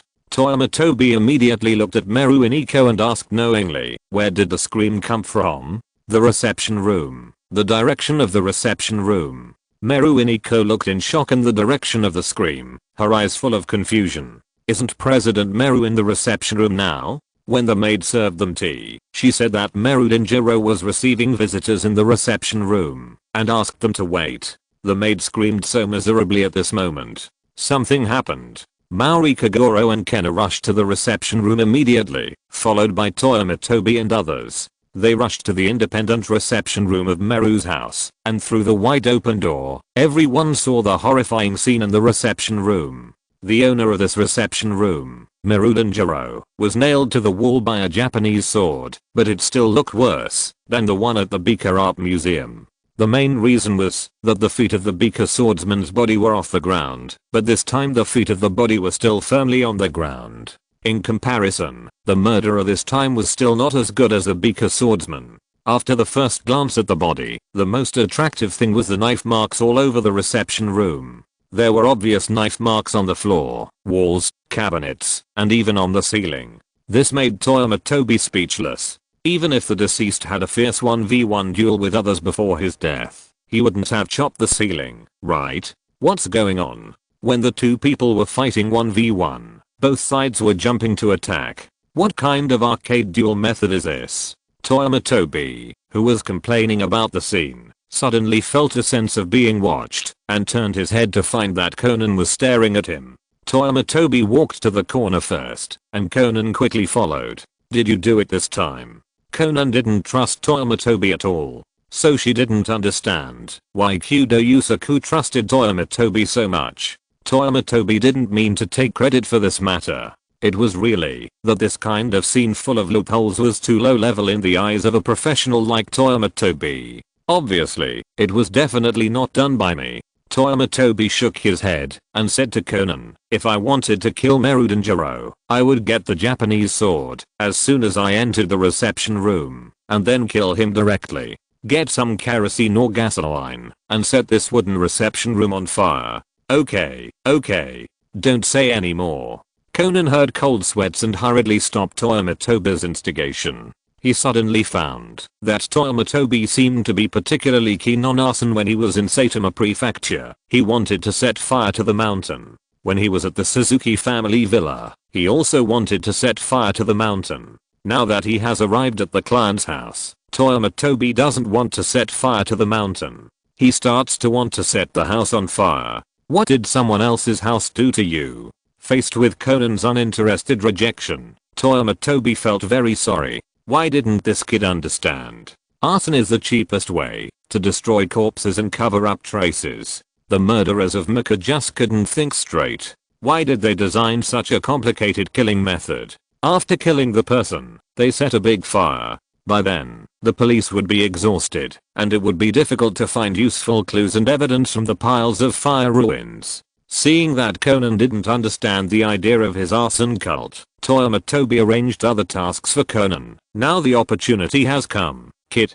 before the police arrive, investigate this case quickly. I'm going to contact the media now. It depends on you whether the agency can make a success. Toyama Tobi was not worried at all about whether Conan could deduce the truth of the incident. Not to mention that this incident itself was an incident in the original work. There were so many strange knife marks in this reception room that they were obvious. Even if you want to hide a tree in the forest, this is not the way to hide it. Toyama Tobi left the scene in the name of calling the police. Under the guidance of the maid in the mansion, Toyama Tobi came to a landline. When the maid left, but was not far away, Toyama Tobi muttered to himself, which newspaper should I call? The news that the chairman of the Meru group died tragically in his own home should be worth a lot of money, right? Noticing the maid who was obviously half a beat slower, Toyama Tobi smiled knowingly. Then he picked up the phone and randomly dialed the first investigation section. Officer Sato, this is Toyama Tobi. There is a murder case here now, don't worry. It has nothing to do with the children this time. We just happened by chance. Yes, the chairman of the Meru group died, and he died tragically. Come quickly. Less than half an hour after the phone call was hung up, the police car from the first investigation section appeared at the door of Meru's house. Not only police cars came, but also media interview cars from major newspapers swarmed in, and a group of reporters surrounded the door of Meru's house. Officer Medjia, who had squeezed in from the door with difficulty, cursed angrily. Are these media people dog noses? How come they come so quickly? Toyama Tobi was also surprised at the efficiency of the maids in Meru's house. Toyama Tobi thought that they would at most notify 1 or 2 families. Now judging from the scale at the door, this maid has made a lot of money this time. Of course, if she didn't receive the money at the beginning, it is not impossible that she would be taken advantage of by others. At this time, Toyama Tobi, a good brother, must of course share the same hatred with his good brother Medjia. Yes, these reporters are really annoying. They are more likely to cause trouble than to help. But Officer Medjia, do you think there is a possibility that these reporters came so quickly because they were notified by someone or some people in this family? Yes, it is very likely. Realizing the seriousness of the problem, Officer Medjia immediately asked his men to set up a cordon and issued a gag order to the maids in the mansion. No one can disclose the investigation situation to the outside world until the search is completed at the scene. Chapter 120. The sleeping Kagoro comes to the rescue. There is only one truth. The murderer is you, Mr. Suwa Yuji. In the reception room, Conan successfully started the daily 3-choice mode. The suspects in this incident are Mrs. Meru's lover, a doctor at Bika Hospital, and Meru Tanjiro's attending physician Hatano Jaya. The sculptor Akatsuma Koto, who borrowed 10 million yen from Meru Tanjiro and requested an extension because he could not repay on time. Suwa Yuji, a teacher at the Suwa Dojo who borrowed 5 million yen from Meru Tanjiro and planned to repay the money today. Applying the Conan incident formula, most of the collections and ornaments in the reception room have been seen in pieces. Only the carvings that Akatsuma Koto mortgaged to Meru Tanjiro are intact. It seems that Akatsuma Koto is the most suspicious, so Akatsuma Koto can be ruled out. As for the doctor named Hatano, it was confirmed by Bika Hotel that he was dating the wife of the deceased before and after the incident. Doctors with sufficient alibis are naturally ruled out. 2 wrong answers have been eliminated in the daily 3-choice question, and the final correct answer is obviously self-evident. Of course, if you just use this shortcut-like elimination method, it is definitely not Conan's character. Since his debut, Conan's reasoning at the scene of the incident is mainly about convincing people with reason. The murderer must be refuted to the point of being speechless. So after presenting evidence and talking about clues, Conan hid behind Mauri Kagoro and spoke the final evidence of the law in Mauri Kagoro's voice. Under Conan's guidance, Inspector Medura and Takagi successfully restored the cabinet in the reception room. In the end, the marks on the cabinet pointed directly to the murderer's surname Suwa. How to say it? For the melon-eating crowd like Toyama Tobi, Conan's reasoning is indeed very exciting. It is a way of reasoning that unravels the cocoon and breaks the murderer's psychological defense line bit by bit.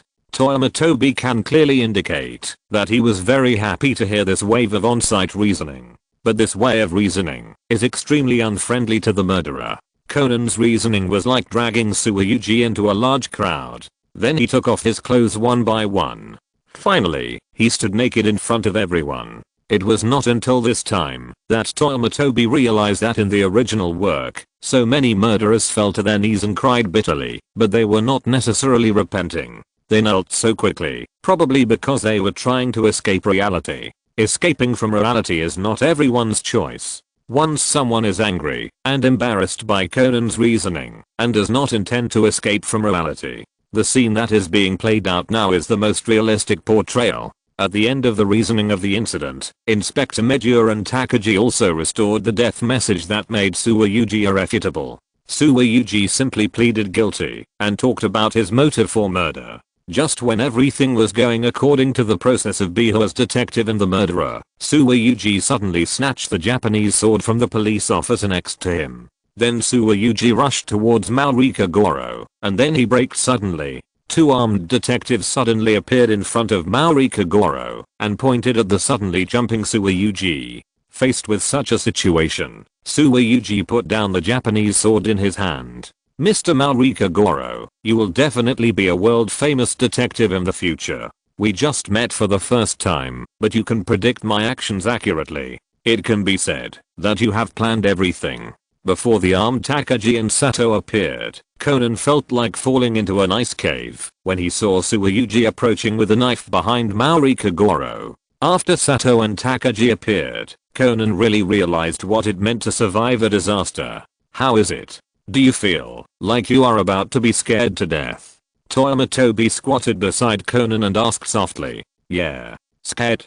Conan answered casually and was frightened by the sudden appearance of Toyama Tobi. When did you come here? You almost scared me to death. It's just that I almost scared you to death. You almost killed brother Mauri just now. Toyama Tobi raised his chin and gestured in the direction of Sato and Takagi. If it weren't for me, Xiaolan would have lost her father because of your showy reasoning. I think you should thank me. Think about it, kid. If you plan to use reasoning as a tool for showing off, just pretend I didn't say anything. Toyama Tobi patted Conan's head and got up and left. Conan and Mauri Kagoro both completed their respective tasks very well. Conan contributed wonderful reasoning, and Mauri Kagoro contributed silent sleep. Everyone has a beautiful tomorrow. Next is the work time of Toyama Tobi, the detective agent. Just when Conan was reasoning, Toyama Tobi had used some tricks to gather all the staff of Meru's house outside the reception room. That is to say, in addition to the parties in the reception room, the staff of Meru's house also witnessed the reasoning just now. The incident was successfully solved at the scene, and Inspector Meggio's gag order on the staff in Meru's house was also lifted. At one time, the media swarmed in, and each found a corresponding interview target. Most reporters immediately surrounded Inspector Meggio in an attempt to get first-hand news of the murder from the police. Of course, there were also reporters who took a different approach. They chose to find the staff in Meru's house to understand the situation at the scene. Then, these ordinary people who had just enjoyed a wonderful reasoning show found an outlet for their full desire to express themselves. They talked a lot to the reporters who interviewed them. But no matter who the reporters interviewed, the name of Mauri Kagoro would be mentioned by them. His calm personality, his meticulous style of doing things, and his unique reasoning method all allowed reporters to find the breaking point of the news. Just when the reporters were struggling to decide what nickname to give Mauri Kagoro, a voice came from somewhere. Since Mauri detective is as still as a mountain when reasoning, his eyebrows and eyes are drooping, as if he is sleeping. Why don't we call him Sleeping Kagoro? Although many reporters did not find the source of the voice, they all felt that the accusation of the voice made sense. There have been countless detectives in Bika Town over the years, but the sleeping famous detective is still a very new thing. At that moment, the famous reporters suddenly felt that they were full of inspiration and just waited to write a refreshing news report after returning.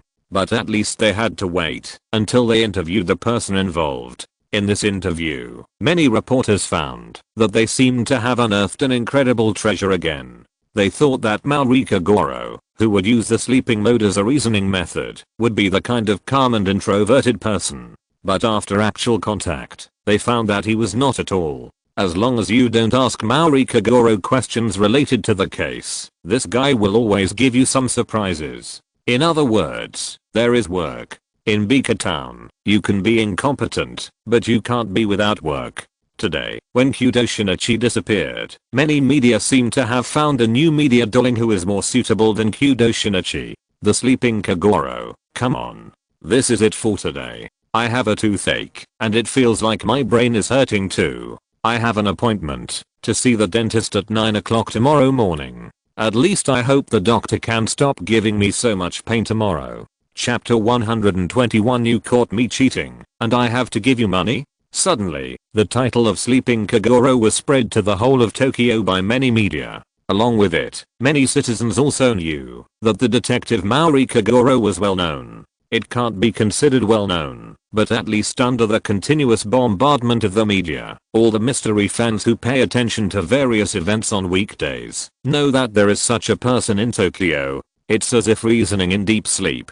To be honest, the gimmick of Mauri Kagoro is really novel. At least after everyone has become accustomed to various armchair detectives and gourmet detectives, the appearance of Mauri Kagoro is indeed refreshing for many mystery fans. The agency that was originally ignored is now overcrowded, and Mauri Kagoro has endless commissions to do. Now the official receptionist of the detective agency is the detective agent Toyama Tobi. After school, Zyalin will return to the agency to take over Toyama Tobi's job. As for the only detective Mauri Kagoro in the agency, he is naturally immersed in various commissions. Perhaps because Miru Danjiro had a good foundation, most of the commissions that came to him with media reports were investigations of extramarital affairs. Mauri Kagoro, who was very good at this, was like a fish in water. Hey, brother Toyama, when can we take a break? After helping an unlucky client to recognize the true face of the person next to him again, Mauri Kagoro seemed to be hollowed out. Smoking, drinking and sex could not make Mauri haggard. But the continuous work really made Mauri Kagoro feel that he was not far from sudden death. Don't worry, it's just a period of time. Even if you want to be so busy in the future, it will be difficult. The overpass popularity of the agency did not make Toyama Tobi lost. Toyama Tobi, who had witnessed too many overpass popularity cases in his previous life, knew very well that the current prosperity of the agency was just a false prosperity. Mauri Kagoro just happened to catch up with a wave of media bonus period. When other events happen in Bika Town, the focus of media publicity will naturally shift. The popularity of the Mori detective agency would also decrease accordingly. Of course, the situation at that time would naturally be much better than the previous situation, where there was no business for several weeks. Toyama Tobi stood up and put on his coat, patting Mori on the shoulder. Brother, since you came back so early today, you will be the one to receive the clients who come to consult in the evening. I have an appointment to discuss something. Wait for my good news. After Toyama Tobi's reminder, Mori Kagoro remembered. Today is exactly 1 month and 1 day since Merudanjiro was killed. In this month, the widow who inherited part of Merudanjiro's estate has no intention of paying them the balance. Mori Kagoro originally planned to go to the door to collect the debt in the middle of the month, but was stopped by Toyama Tobi. Toyama Tobi just asked Kisakieri to send a standard collection letter to Meru Iniko. Oh no, now it should be called Hatano Iniko. As expected, the collection letter fell into the sea, and Hatano Iniko ignored the agency's request for her to pay the balance. When Toyama Tobi thought that he could not only severely punish the woman who did not keep her promise, but also bring a large amount of income to the firm, Mori Kagoro felt secretly happy. Don't worry, Toyama, leave the firm to me. When Toyama Tobi appeared at the door of Meru's house again, he found that the surname on the doorplate had been changed from Meru to Hatano. The death of Merudanjiro greatly facilitated the couple who originally had to go to the hotel for an affair. Merudanjiro's 5-7 was not over yet, and Hatano Ikuya had already moved back into the big house that originally belonged to his employer as the male owner. It can only be said that the one who benefited the most from this incident was the lucky Dr. Hatano Ikuya. Toyama Tobi walked forward, rang the bell, and knocked on the door in one go, and waited for the familiar maid to come to see the door for him. He smiled and thanked the maid. I have an appointment with your Madam Hatano. Toyama Tobi's smooth change of words also made the maid sound a little awkward. The madam was still the same madam, but the master of the house had changed. How should I put it? This is a very subtle feeling. Toyama Tobi followed the maid to the reception room of the Hatano residence. The reception room of the Hatano residence is the reception room of the Meru residence, because someone had died in the reception room, and it was severely damaged by the murderer. Hatano Inako and her new husband discussed and decided to dismantle the independent reception room and rebuild it. Anyway, there are enough rooms in the Hatano residence, and it is not difficult to set up another reception room. When Toyama Tobi entered the reception room, Hatano Inako had been waiting in the reception room for a while. Speaking of which, this is the second time that Hatano Inako and Toyama Tobi have met, and it is different from the first time, when she was guilty and humble. Hatano Inako is arrogant at this moment. After all, Merudanjiro is dead, and she doesn't have to be afraid of these damn detectives anymore. We meet again, Madam Hatano. Toyama Tobi greeted Hatano Inako without any aggression. I thought that Madam would restore her old surname this time. The old surname is the surname of a Japanese woman before she gets married. Generally speaking, if the husband is a son-in-law, the surname will be changed to the wife's surname. The main theme is freedom and equality. Facing Toyama Tobi's ridicule, Hatano Inako seemed very impatient. Does she not want to feel the happiness of a rich woman? It's because Hatano Inako has lost her most attractive selling point. After becoming a widow, her husband is gone. Not exciting enough. Hatano Inako noticed that Hatano Ikuya's attitude towards her had changed slightly, so she hurriedly helped Mr. Hatano. After all, Hatano Ikuya is also a doctor at the Bika Hospital, and he is the kind of doctor who can regularly visit big shots like the chairman of the Meru group for examinations. If she really missed such a blue chip, Hatano Inako might not be able to find a man of this level. Facing Toyama Tobi's ridicule, Hatano Inako was very impatient. What on earth does your firm want to do? Is it interesting to entangle us for no reason? Hey, Mrs. Hatano, this is wrong. Toyama Tobi immediately corrected Hatano Inako's words. Your husband entrusted us to investigate before his death, and only paid the deposit, but not the balance. We have investigated the commission in accordance with the agreed time, and issued a formal investigation report. The facts also prove that our investigation is correct, so it is correct for me to ask you, the heir of President Meru's estate, for the balance of the commission. It is legal, reasonable, and compliant. Toyama Tobi's words were neither humble nor arrogant, but Hatano Inako didn't listen at all. Mr. Toyama, what on earth do you think? You investigated my affair at the beginning, and now you want me to pay for your investigation. Listen to it yourself. Is this reasonable? The good news is that my tooth doesn't hurt after seeing the dentist today. The bad news is that I have 3 teeth to be extracted after the new year, 2 of which are teeth for establishing a business. Then there are 2 more teeth that need to be implanted.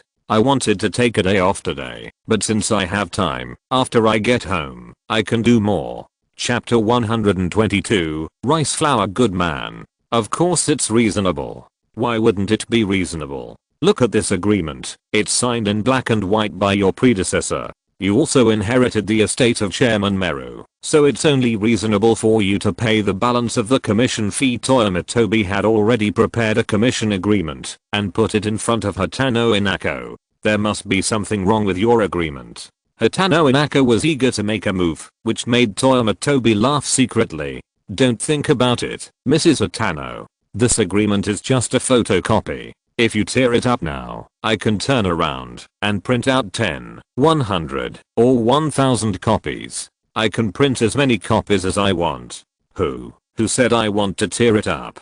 I just want to see this agreement. It would have been better if Hatano Inako didn't read it. This time she was so angry that she almost had breast hyperplasia. 5 million? He actually spent 5 million to get evidence of my affair? Hatano Inako knew exactly who Meru Denjiro was. In addition to his job as the chairman of the Meru Group, Meru Denjiro also works part-time as a loan shark. Of course, when borrowers come to borrow money, Meru Denjiro will definitely not say that he is a loan shark. But when they want to pay back the money, they will find that the amount they have to pay back is not the amount they expected. These loans are all mortgage loans. In most cases, the collateral has entered Meru Denjiro's pocket, and no one can redeem it. Meru Denjiro eventually died because of his greed. Her ex-husband, who usually haggles with borrowers even for 300,000 or 500,000 yuan, is willing to spend 5 million yuan to find evidence of her affair. Hatano Inako didn't even know whether she should be annoyed or feel honored. As a result, the next second, Hatano Inako no longer needed to be entangled like this. What the hell are you doing? Why do I need to pay 4.75 million for the final payment of the commission fee? Is there a big difference between 4.75 million and 5 million? After seeing the number of the final payment of the commission fee on the commission agreement, Hatano Inako almost couldn't breathe and died directly. The commission was only 5 million yen, but she had to pay the balance of 4.75 million yen, and the commission was used to investigate whether she had an affair and the person she had an affair with. Hatano Inako felt that if she took the money, she would be regarded as a big grudge by Toyama Tobi. Actually, there is a big difference. Toyama Tobi is best at calming down emotional people. I took the balance of 4.75 million yen from you because our firm takes a small proportion of deposits, so the balance seems to be a little more. Of course, we can't just take 4.75 million from you. Toyama Tobi's words surprised Hatano Inako. Could there be any turnaround or explanation for the balance? Toyama Tobi didn't let Hatano Inako wait too long and said directly, in fact, you should pay me 14.25 million yen. 4.75 million yen is the balance entrusted by President Meru before his death, and the remaining 9.5 million yen is the penalty for your failure to settle the commission fee on time. There was no turnaround, and there was no explanation at all. The amount of money that Hatano Inako needed to pay did not decrease, but doubled. This is blackmail. Aren't you afraid that I will call the police? Hatano Inako was simply laughed out of anger. If it was outrageous that Toyama Tobi asked her for 4.75 million yen before, it was pure joke to ask for more than 10 million yen now. Although Hatano Inako inherited a lot of inheritance from Meru Denjiro, she felt very distressed to pay out the bonus of 15 million yen all at once. What's more, this money was used for herself, and it was obviously less than 5 million before. Compared with nearly 15 million yen, Hatano Inako felt that 5 million yen did not seem unacceptable at this time. You are really joking. How could this be blackmail? Let's not talk about how popular Toyama Tobi was in the Metropolitan Police Department. With those professionals in Toyama Tobi, as long as he did a good job of consulting in advance, There was no need to worry about breaking the law, as the seniors in the investigation division had already helped Toyama Tobi think of ways to avoid risks. Besides, the agency had the great figure of Eri Kisaki standing behind it. Don't you remember? The day after the incident, I contacted you and hoped that you would pay off the balance of the commission fee. You hung up the phone before I even finished speaking, so I can only inform you of my obligation by email. Even in the middle of the month, I entrusted the lawyer cooperating with the firm to send you a reminder letter. You also ignored it. Now that the time for paying the balance has passed, I don't think asking you for liquidated damages constitutes the crime of extortion. Toyama Tobi spoke very logically and even reminded Hatano and Ako, by the way, if you clearly state that you will not pay off the balance and liquidated damages now, I will not bother you too much. The next person I will meet with you should be our firm's cooperating lawyer attorney Eri Kisaki. I need to remind you that attorney Eri Kisaki is the only undefeated lawyer in Tokyo, and her fees are also the most expensive in the legal industry. That is to say, if it develops to the point where both of us need to go to court in the future, attorney Kisaki's legal fees will also need to be paid by you. Toyama Tobi spoke Teobeo language, sounding warm and polite. But the threat was evident in his words, and he used the tone of Teobeo customer service to speak debt collection tactics. This combination caught Hatano and Ako off guard. Of course, after saying the above, Toyama Tobi did not forget to add his own killer move. Madam, it's just more than 10 million yen, which is nothing to you. You don't want me to go to the Mika hospital to find your husband to solve this more than 10 million yen, right? Okay, it's just 15 million. I'll give it to you. It's 14.25 million yen. Thank you for your patronage and care. Toyama Tobi's face showed a mercenary smile, and he made an expression of rubbing his hands like a fly. Hatano and Ako resisted the nausea and discomfort, and signed a check for 14.25 million yen to Toyama Tobi. After receiving the check, Toyama Tobi said goodbye and left. Just before leaving, Toyama Tobi took out a name tag and handed it to Hatano and Ako. What does this mean? Hatano and Ako asked in confusion. She felt a headache when she saw Toyama Tobi and just wanted to send this plague god away quickly. After handing the business card to Hatano and Ako, Toyama Tobi smiled slightly. I believe you have enough knowledge of the professionalism of our firm. Then finally, I would like to give you a personal reminder. Madam, do you remember how you met Mr. Hatano? I think what you can do can be done by others, so if you need it, please contact me. Mori Detective Agency, dedicated to serving you. After saying this, Toyama Tobi left in a chic manner. Only Hatano and Ako was left standing there frowning and thinking. Once the seeds of doubt are planted, they will soon take root and sprout. I believe that it will not be long before Mrs. Hatano will willingly present a new commission to the firm. Of course, Toyama Tobi not only said similar words to Hatano and Ako, but also Toyama Tobi and Hatano-ji also had a good chat in an inadvertent encounter. Before leaving, he also left a kind reminder. Since Madam could cheat on Meru Danjiro, why couldn't she cheat on you, Hatano? It can't be that just because your last name is Hatano, your skills are better than those of ordinary people, right?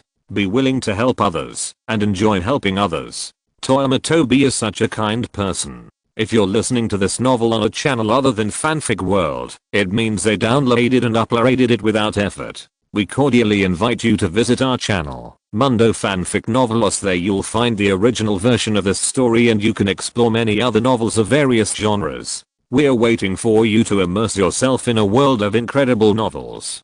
Chapter 123. Mauli looks like a good candidate to be a comedian. Bullets need to fly for a while, and the seeds of doubt also need time to settle and take root. The two pagodas from the Hatano family can only be said to be very promising, but they still need some time to ferment. While the pagodas have not come, Toyama Tobi is ready to find a good job for his brother Maori. Ms. Yoko, thank you very much for telling me this news. To be honest, this news is very important to both me and Detective Maori. In a private restaurant box in Bihua Town, Toyama Tobi raised the drink cup in his hand to Akino Yoko. After Akino Yoko and Toyama Tobi clinked their glasses lightly, he said with a little shame, "It's just a piece of news. It's best to help you.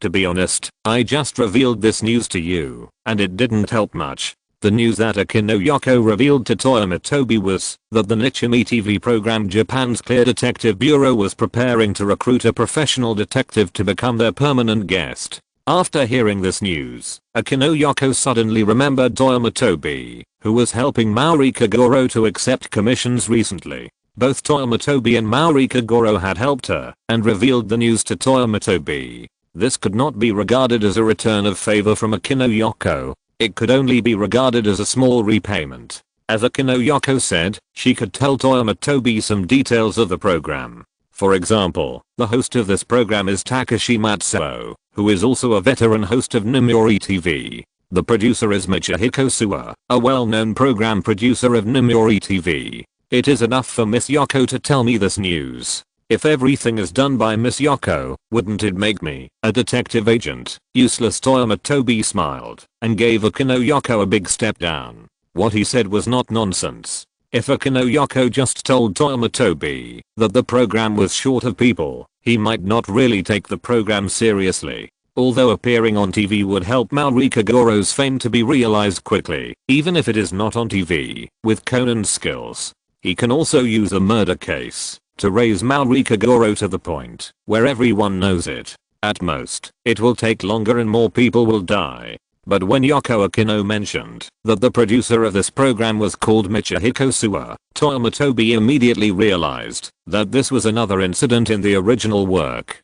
Because Michihiko Suwa was the name of the planner and original producer of the animation Detective Conan, Toyama Tobi had always agreed with the practice of Detective Conan to directly write the producer to death in his previous life. When he was still working, he often pulled his leaders and bosses out as supporting roles on some novel websites. Of course, Toyama Tobi wrote a crappy criminal investigation novel in his previous life, and both the boss and the leader died very miserably. According to the reader's evaluation, the reasoning and investigation link was terrible, but the description of the murder scene was very vivid.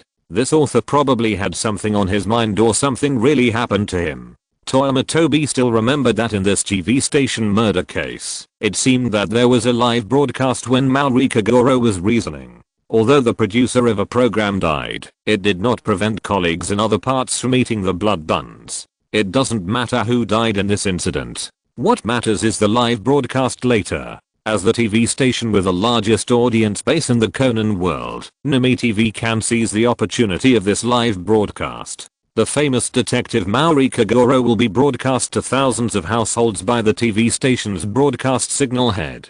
Ms. Yoko, I really have something to ask you.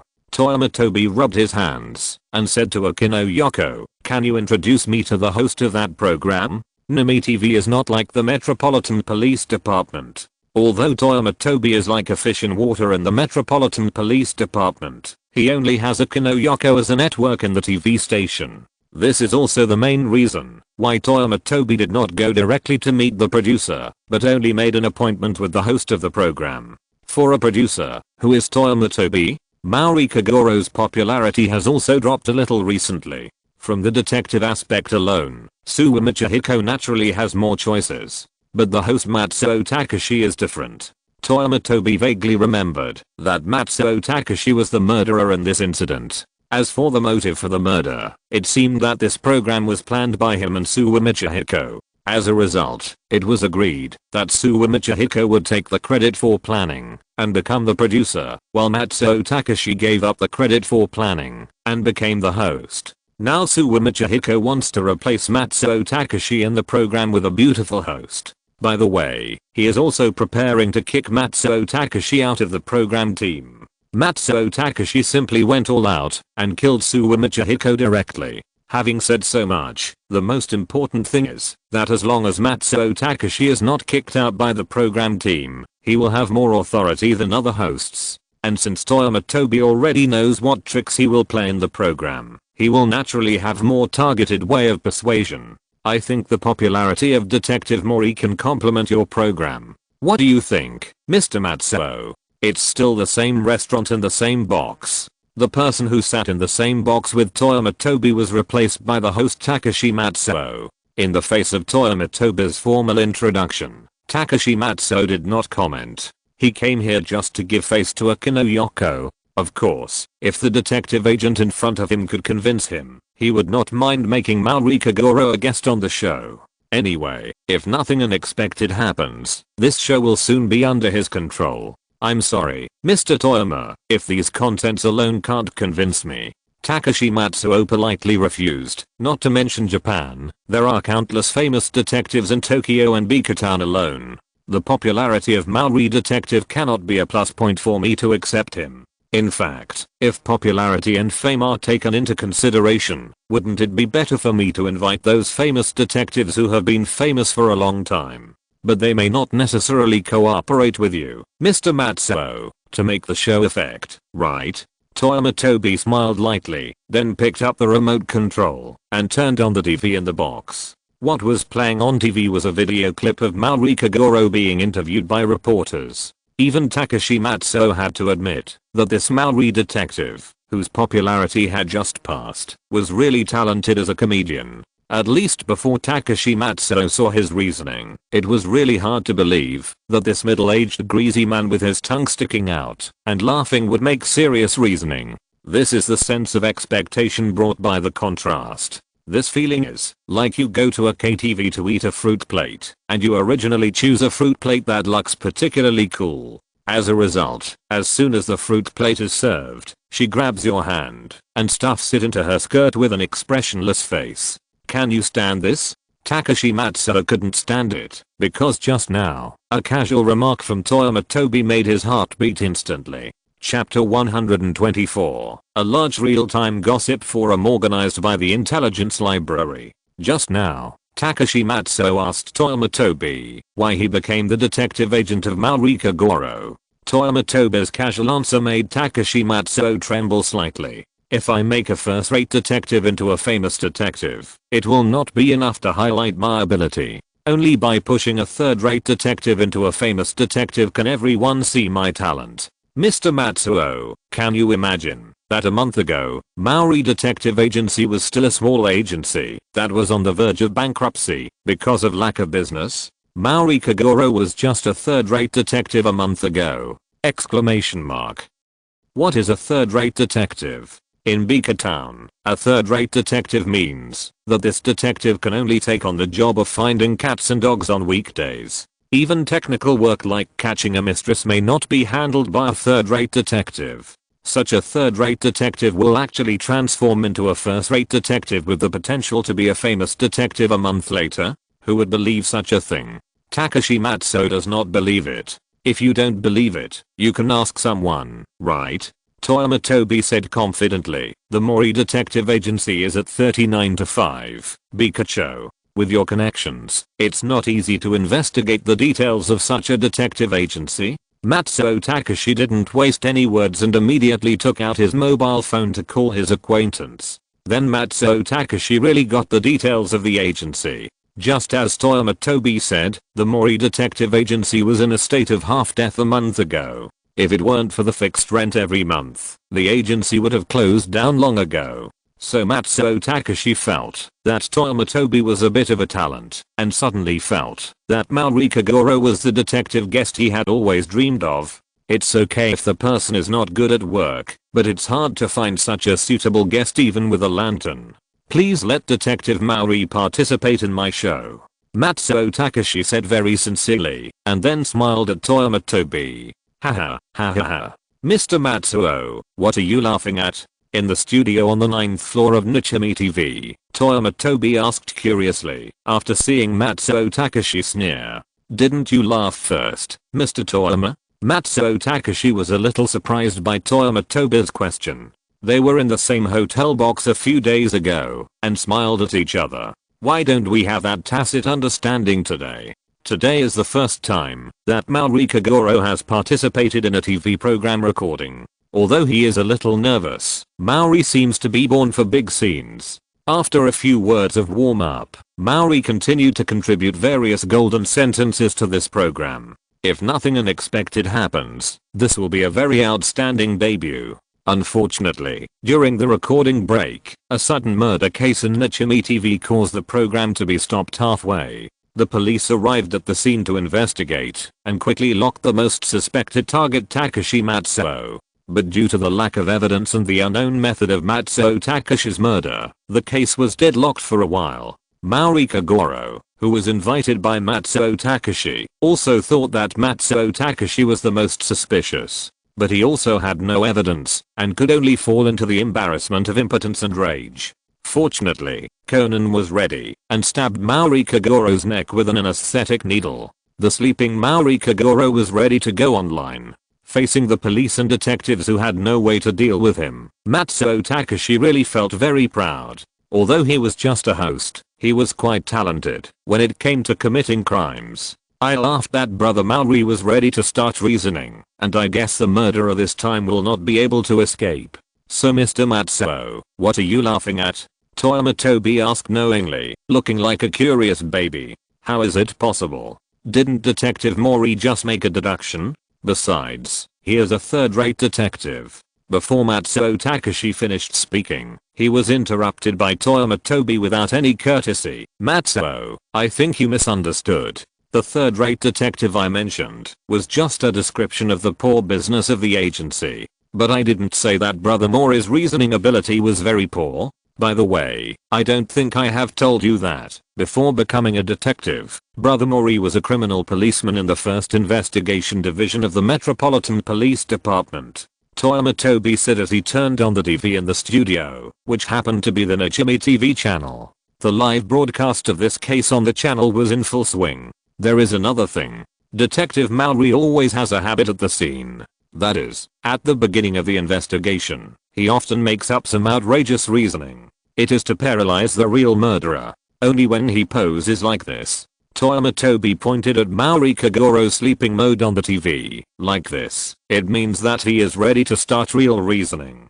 Matsuo Takashi did not notice that when Toyama Tobi was crazily beautifying Mauri Kagoro, several staff members not far away were recording what Toyama Tobi said with shining eyes. If nothing unexpected happens, these words will be used in subsequent news reports. Then Matsuo Takashi's right eyelid began to jump irregularly. In a secret base of the organization, Rum was watching the live broadcast of Nichimi TV on TV in surprise. The charming mustache on the screen. Isn't it Mauri Kagoro mentioned by Toyama Tobi before? This guy's actually showing reasoning in a live broadcast program facing all of Tokyo? No, that's not right. Although Rum only has 1 hour left, his eyes are still vicious. He could tell at a glance that Mauri Kagoro in the picture was probably really asleep, so what the hell was this reasoning about? The member of the organization next to him was very perceptive. After noticing that Lord Rum was curious about the mustache in the picture, he immediately answered, Lord Rum, this is the detective Mauri Kagoro who has just emerged recently. His reasoning mode is called the sleeping mode by the media. It is probably a gimmick of the reasoning mode. After this, Rum was somewhat speechless. Are the media in Tokyo blind? This is a reasoning mode.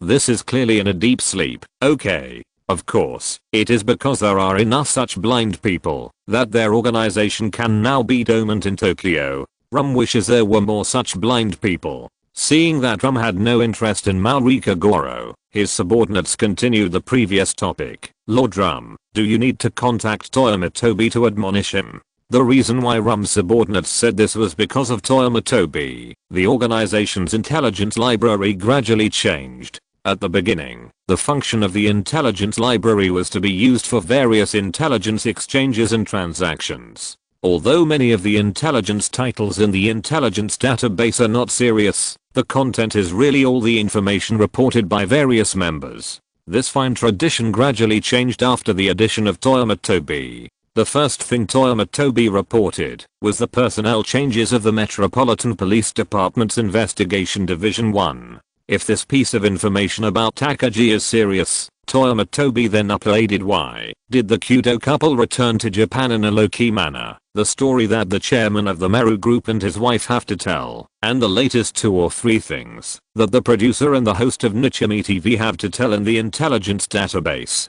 It must be said that Toyama Tobi is really honest. The content of the intelligence is what the title says. But the problem is that this is the intelligence database of the organization. Do you understand the organization?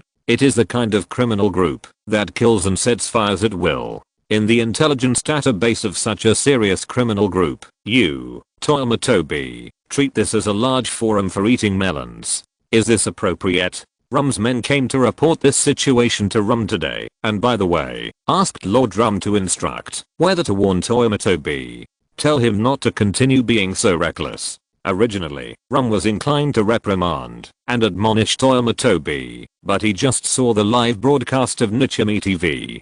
Go and investigate this Maori Kagoro for me first. Chapter 125. Rum's New Year's Red Packet. The intelligence team's investigation of Maori Kagoro went very smoothly. The main reason was that during the time when Maori Kagoro was very popular, the media had already investigated almost everything that needed to be investigated. He used to be a detective in a detective agency that was on the verge of bankruptcy, and then he became famous in a case. Now he is not only famous, but also has too many commissions from the agency to complete, and even has his own agent. A detective actually has his own agent. Can you stand it? By the way, Toyama Tobi, the detective agent with a keen eye for talent, was also reported by the media. Of course, the momentum is definitely not as big as the report on Maori Kagoro. However, anyone with a discerning eye will not ignore the important role Toyama Tobi played in Maori Kagoro's DOC counterattack.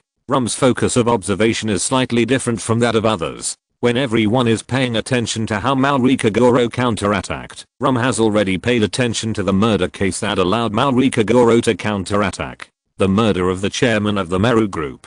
Doesn't this case correspond to the stories that the chairman of the Meru Group and his wife must tell in the intelligence database uploaded by Toyama Tobi? Then now, Maori Kagoro is making smooth inferences in a sleeping posture in a live broadcast facing the whole of Tokyo. It can be clearly seen in the live broadcast that the first suspect of the case, Takashi Matsuo, is now sweating profusely. Okay, 2 or 3 things that the producer and the host of Nichimi TV must tell is now used. Originally, Rum did want to reprimand Toyama Tobi's outrageous behavior according to his subordinates. But now it seems that Toyama is a good comrade. Look. It was Rum who asked Toyama Tobi to make Maori Kagoro a famous detective. Although Maori Kagoro's reasoning level is a bit watery, he still needs Toyama Tobi to help with reasoning behind the scenes, but his reputation has already reached the standard. Especially this wave of live reasoning shows will push Maori Kagoro's reputation to a new height. So is Toyama Tobi messing around? This is obviously not. If all the members of the organization were as efficient as Yuan Shinfei, Rum felt that they could just turn the intelligence library into a dating website, and Rum would accept it. As the saying goes, time is money. Yuan Shinfei has earned hundreds of millions for himself from another perspective. Thinking of this, Rum slammed the table and said to his subordinates, "Come and connect me to Yuan Shinfei. I want to severely, harshly admonish him." The subordinate's eyes lit up and asked Rum expectantly, "Reward him severely?" Rum glanced at the person in charge of the intelligence library and immediately felt that this subordinate was too useless. What if I directly asked Yuan Shinfei to be my subordinate? When I thought of Jin's expressionless face, Rum felt unlucky. Forget it, there are only a few reliable people under Jin. If I just ask Yuan Shinfei to go, Jin might fight with me. For the time being, maintain the situation of sharing a subordinate with Jin and wait for the future. Rum felt that as the second in command of an organization, he should be more attractive to members than Jin, the cold-faced killer. System prompt. Your direct supervisor Rum has learned about your work progress for some reason and is very satisfied. So he decided to issue you a phased reward. Rumor spreader, tray. Rumor spreader, tray. According to the legend of the organization, Rum, the second in command, is a very mysterious figure. No one knows whether he is a man or a woman, old or young. Everyone who has seen Rum keeps his mouth shut. With this tray, all rumors about you will be gradually distorted until they are unrecognizable. Your mystery will be greatly enhanced. You will become the original and blueprint of various urban legends. Note: Mom doesn't have to worry about my enemies getting my information from the hotel waiter anymore. At this moment, Toyama Tobi, who was admiring Takashi Matsuo's dying struggle in the studio of Nichiren TV, was caught off guard by the sudden prompt of the system. It's not even the new year yet. Why did Rum's second brother send a red envelope? You're polite. You're really too polite. For a while, Toyama Tobi's favorability towards Rum's second brother was rising. Second brother Rum is indeed the second in command of the organization. He gives special rewards whenever he wants. This is because second brother Rum is not at the scene. Otherwise, no matter what Yuan Shenfei says, he has to give second brother Zuina one. Note, Zuina in the Northeast refers to drinking a bottle of beer in one breath. Of course, sometimes there may be liquor or beverages. Just when Yuan Shenfei was wondering why Rum wanted to reward him, the call from second brother just happened to be Yuan Shenfei. Yuan Shenfei left the studio in a low-key manner, and then found a corner where no one was. Lord Rum? Yuan Shen, I already know your recent movements. You are doing very well and very efficient. It is rare for Rum to praise someone so straightforwardly, and Yuan Shenfei naturally took the responsibility. Yuan Shenfei immediately said that this was a task assigned by Lord Rum, and of course he had to take it seriously. In addition, Maori Kagoro's detective physique is powerful. He just made some preparations, but he didn't expect that a murder would really happen at the right time. Rum told Toyama Tobi earnestly that this was the special thing about being a detective, and that he had chosen the detective agent industry as a good entry point. Then Rum asked Toyama Tobi to keep up the good work and try to make Maori Kagoro live up to his name as soon as possible. Toyama Tobi immediately understood what Rum meant. How could a detective live up to his name? As long as he encountered enough murders and deduced the truth of enough murders, he would naturally live up to his name. Of course, Rum did not forget to reward Toyama Tobi. The tray reward was given to Toyama Tobi by the system boss, and Rum prepared another reward. Toyama, after this incident is over, go find Jin, and then take charge of the security of the organization's scientists. Scientists? Security? Me? Toyama Tobi asked a series of 3 questions, which perfectly portrayed the green hands of an organization. At this time, Rum did not hesitate to explain to Yuan Shenfei with his kindness, the research that the organization's scientists are responsible for is the most precious and important thing for the organization. Letting you lead the team in charge of security is the organization's trust in you. This is a good job that other formal members can't even ask for. Rum continued to paint a big pie for Yuan Shenfei, or rather, added fuel to the fire. If you want to get a code name in the organization, ability is secondary. Loyalty and trust are the most important. The cadres who are truly worthy of being vigorously cultivated by the organization will be responsible for the security of scientists for a period of time before being promoted. Yuan Shen, keep it up. I'm rooting for you. End of this chapter. Thank you very much for reaching the end. Don't forget to like. Looking for more exclusive content and immediate access? Subscribe to our Patreon. Remember, every like, subscription, or donation encourages us to continue. Thanks to everyone. See you in the next video.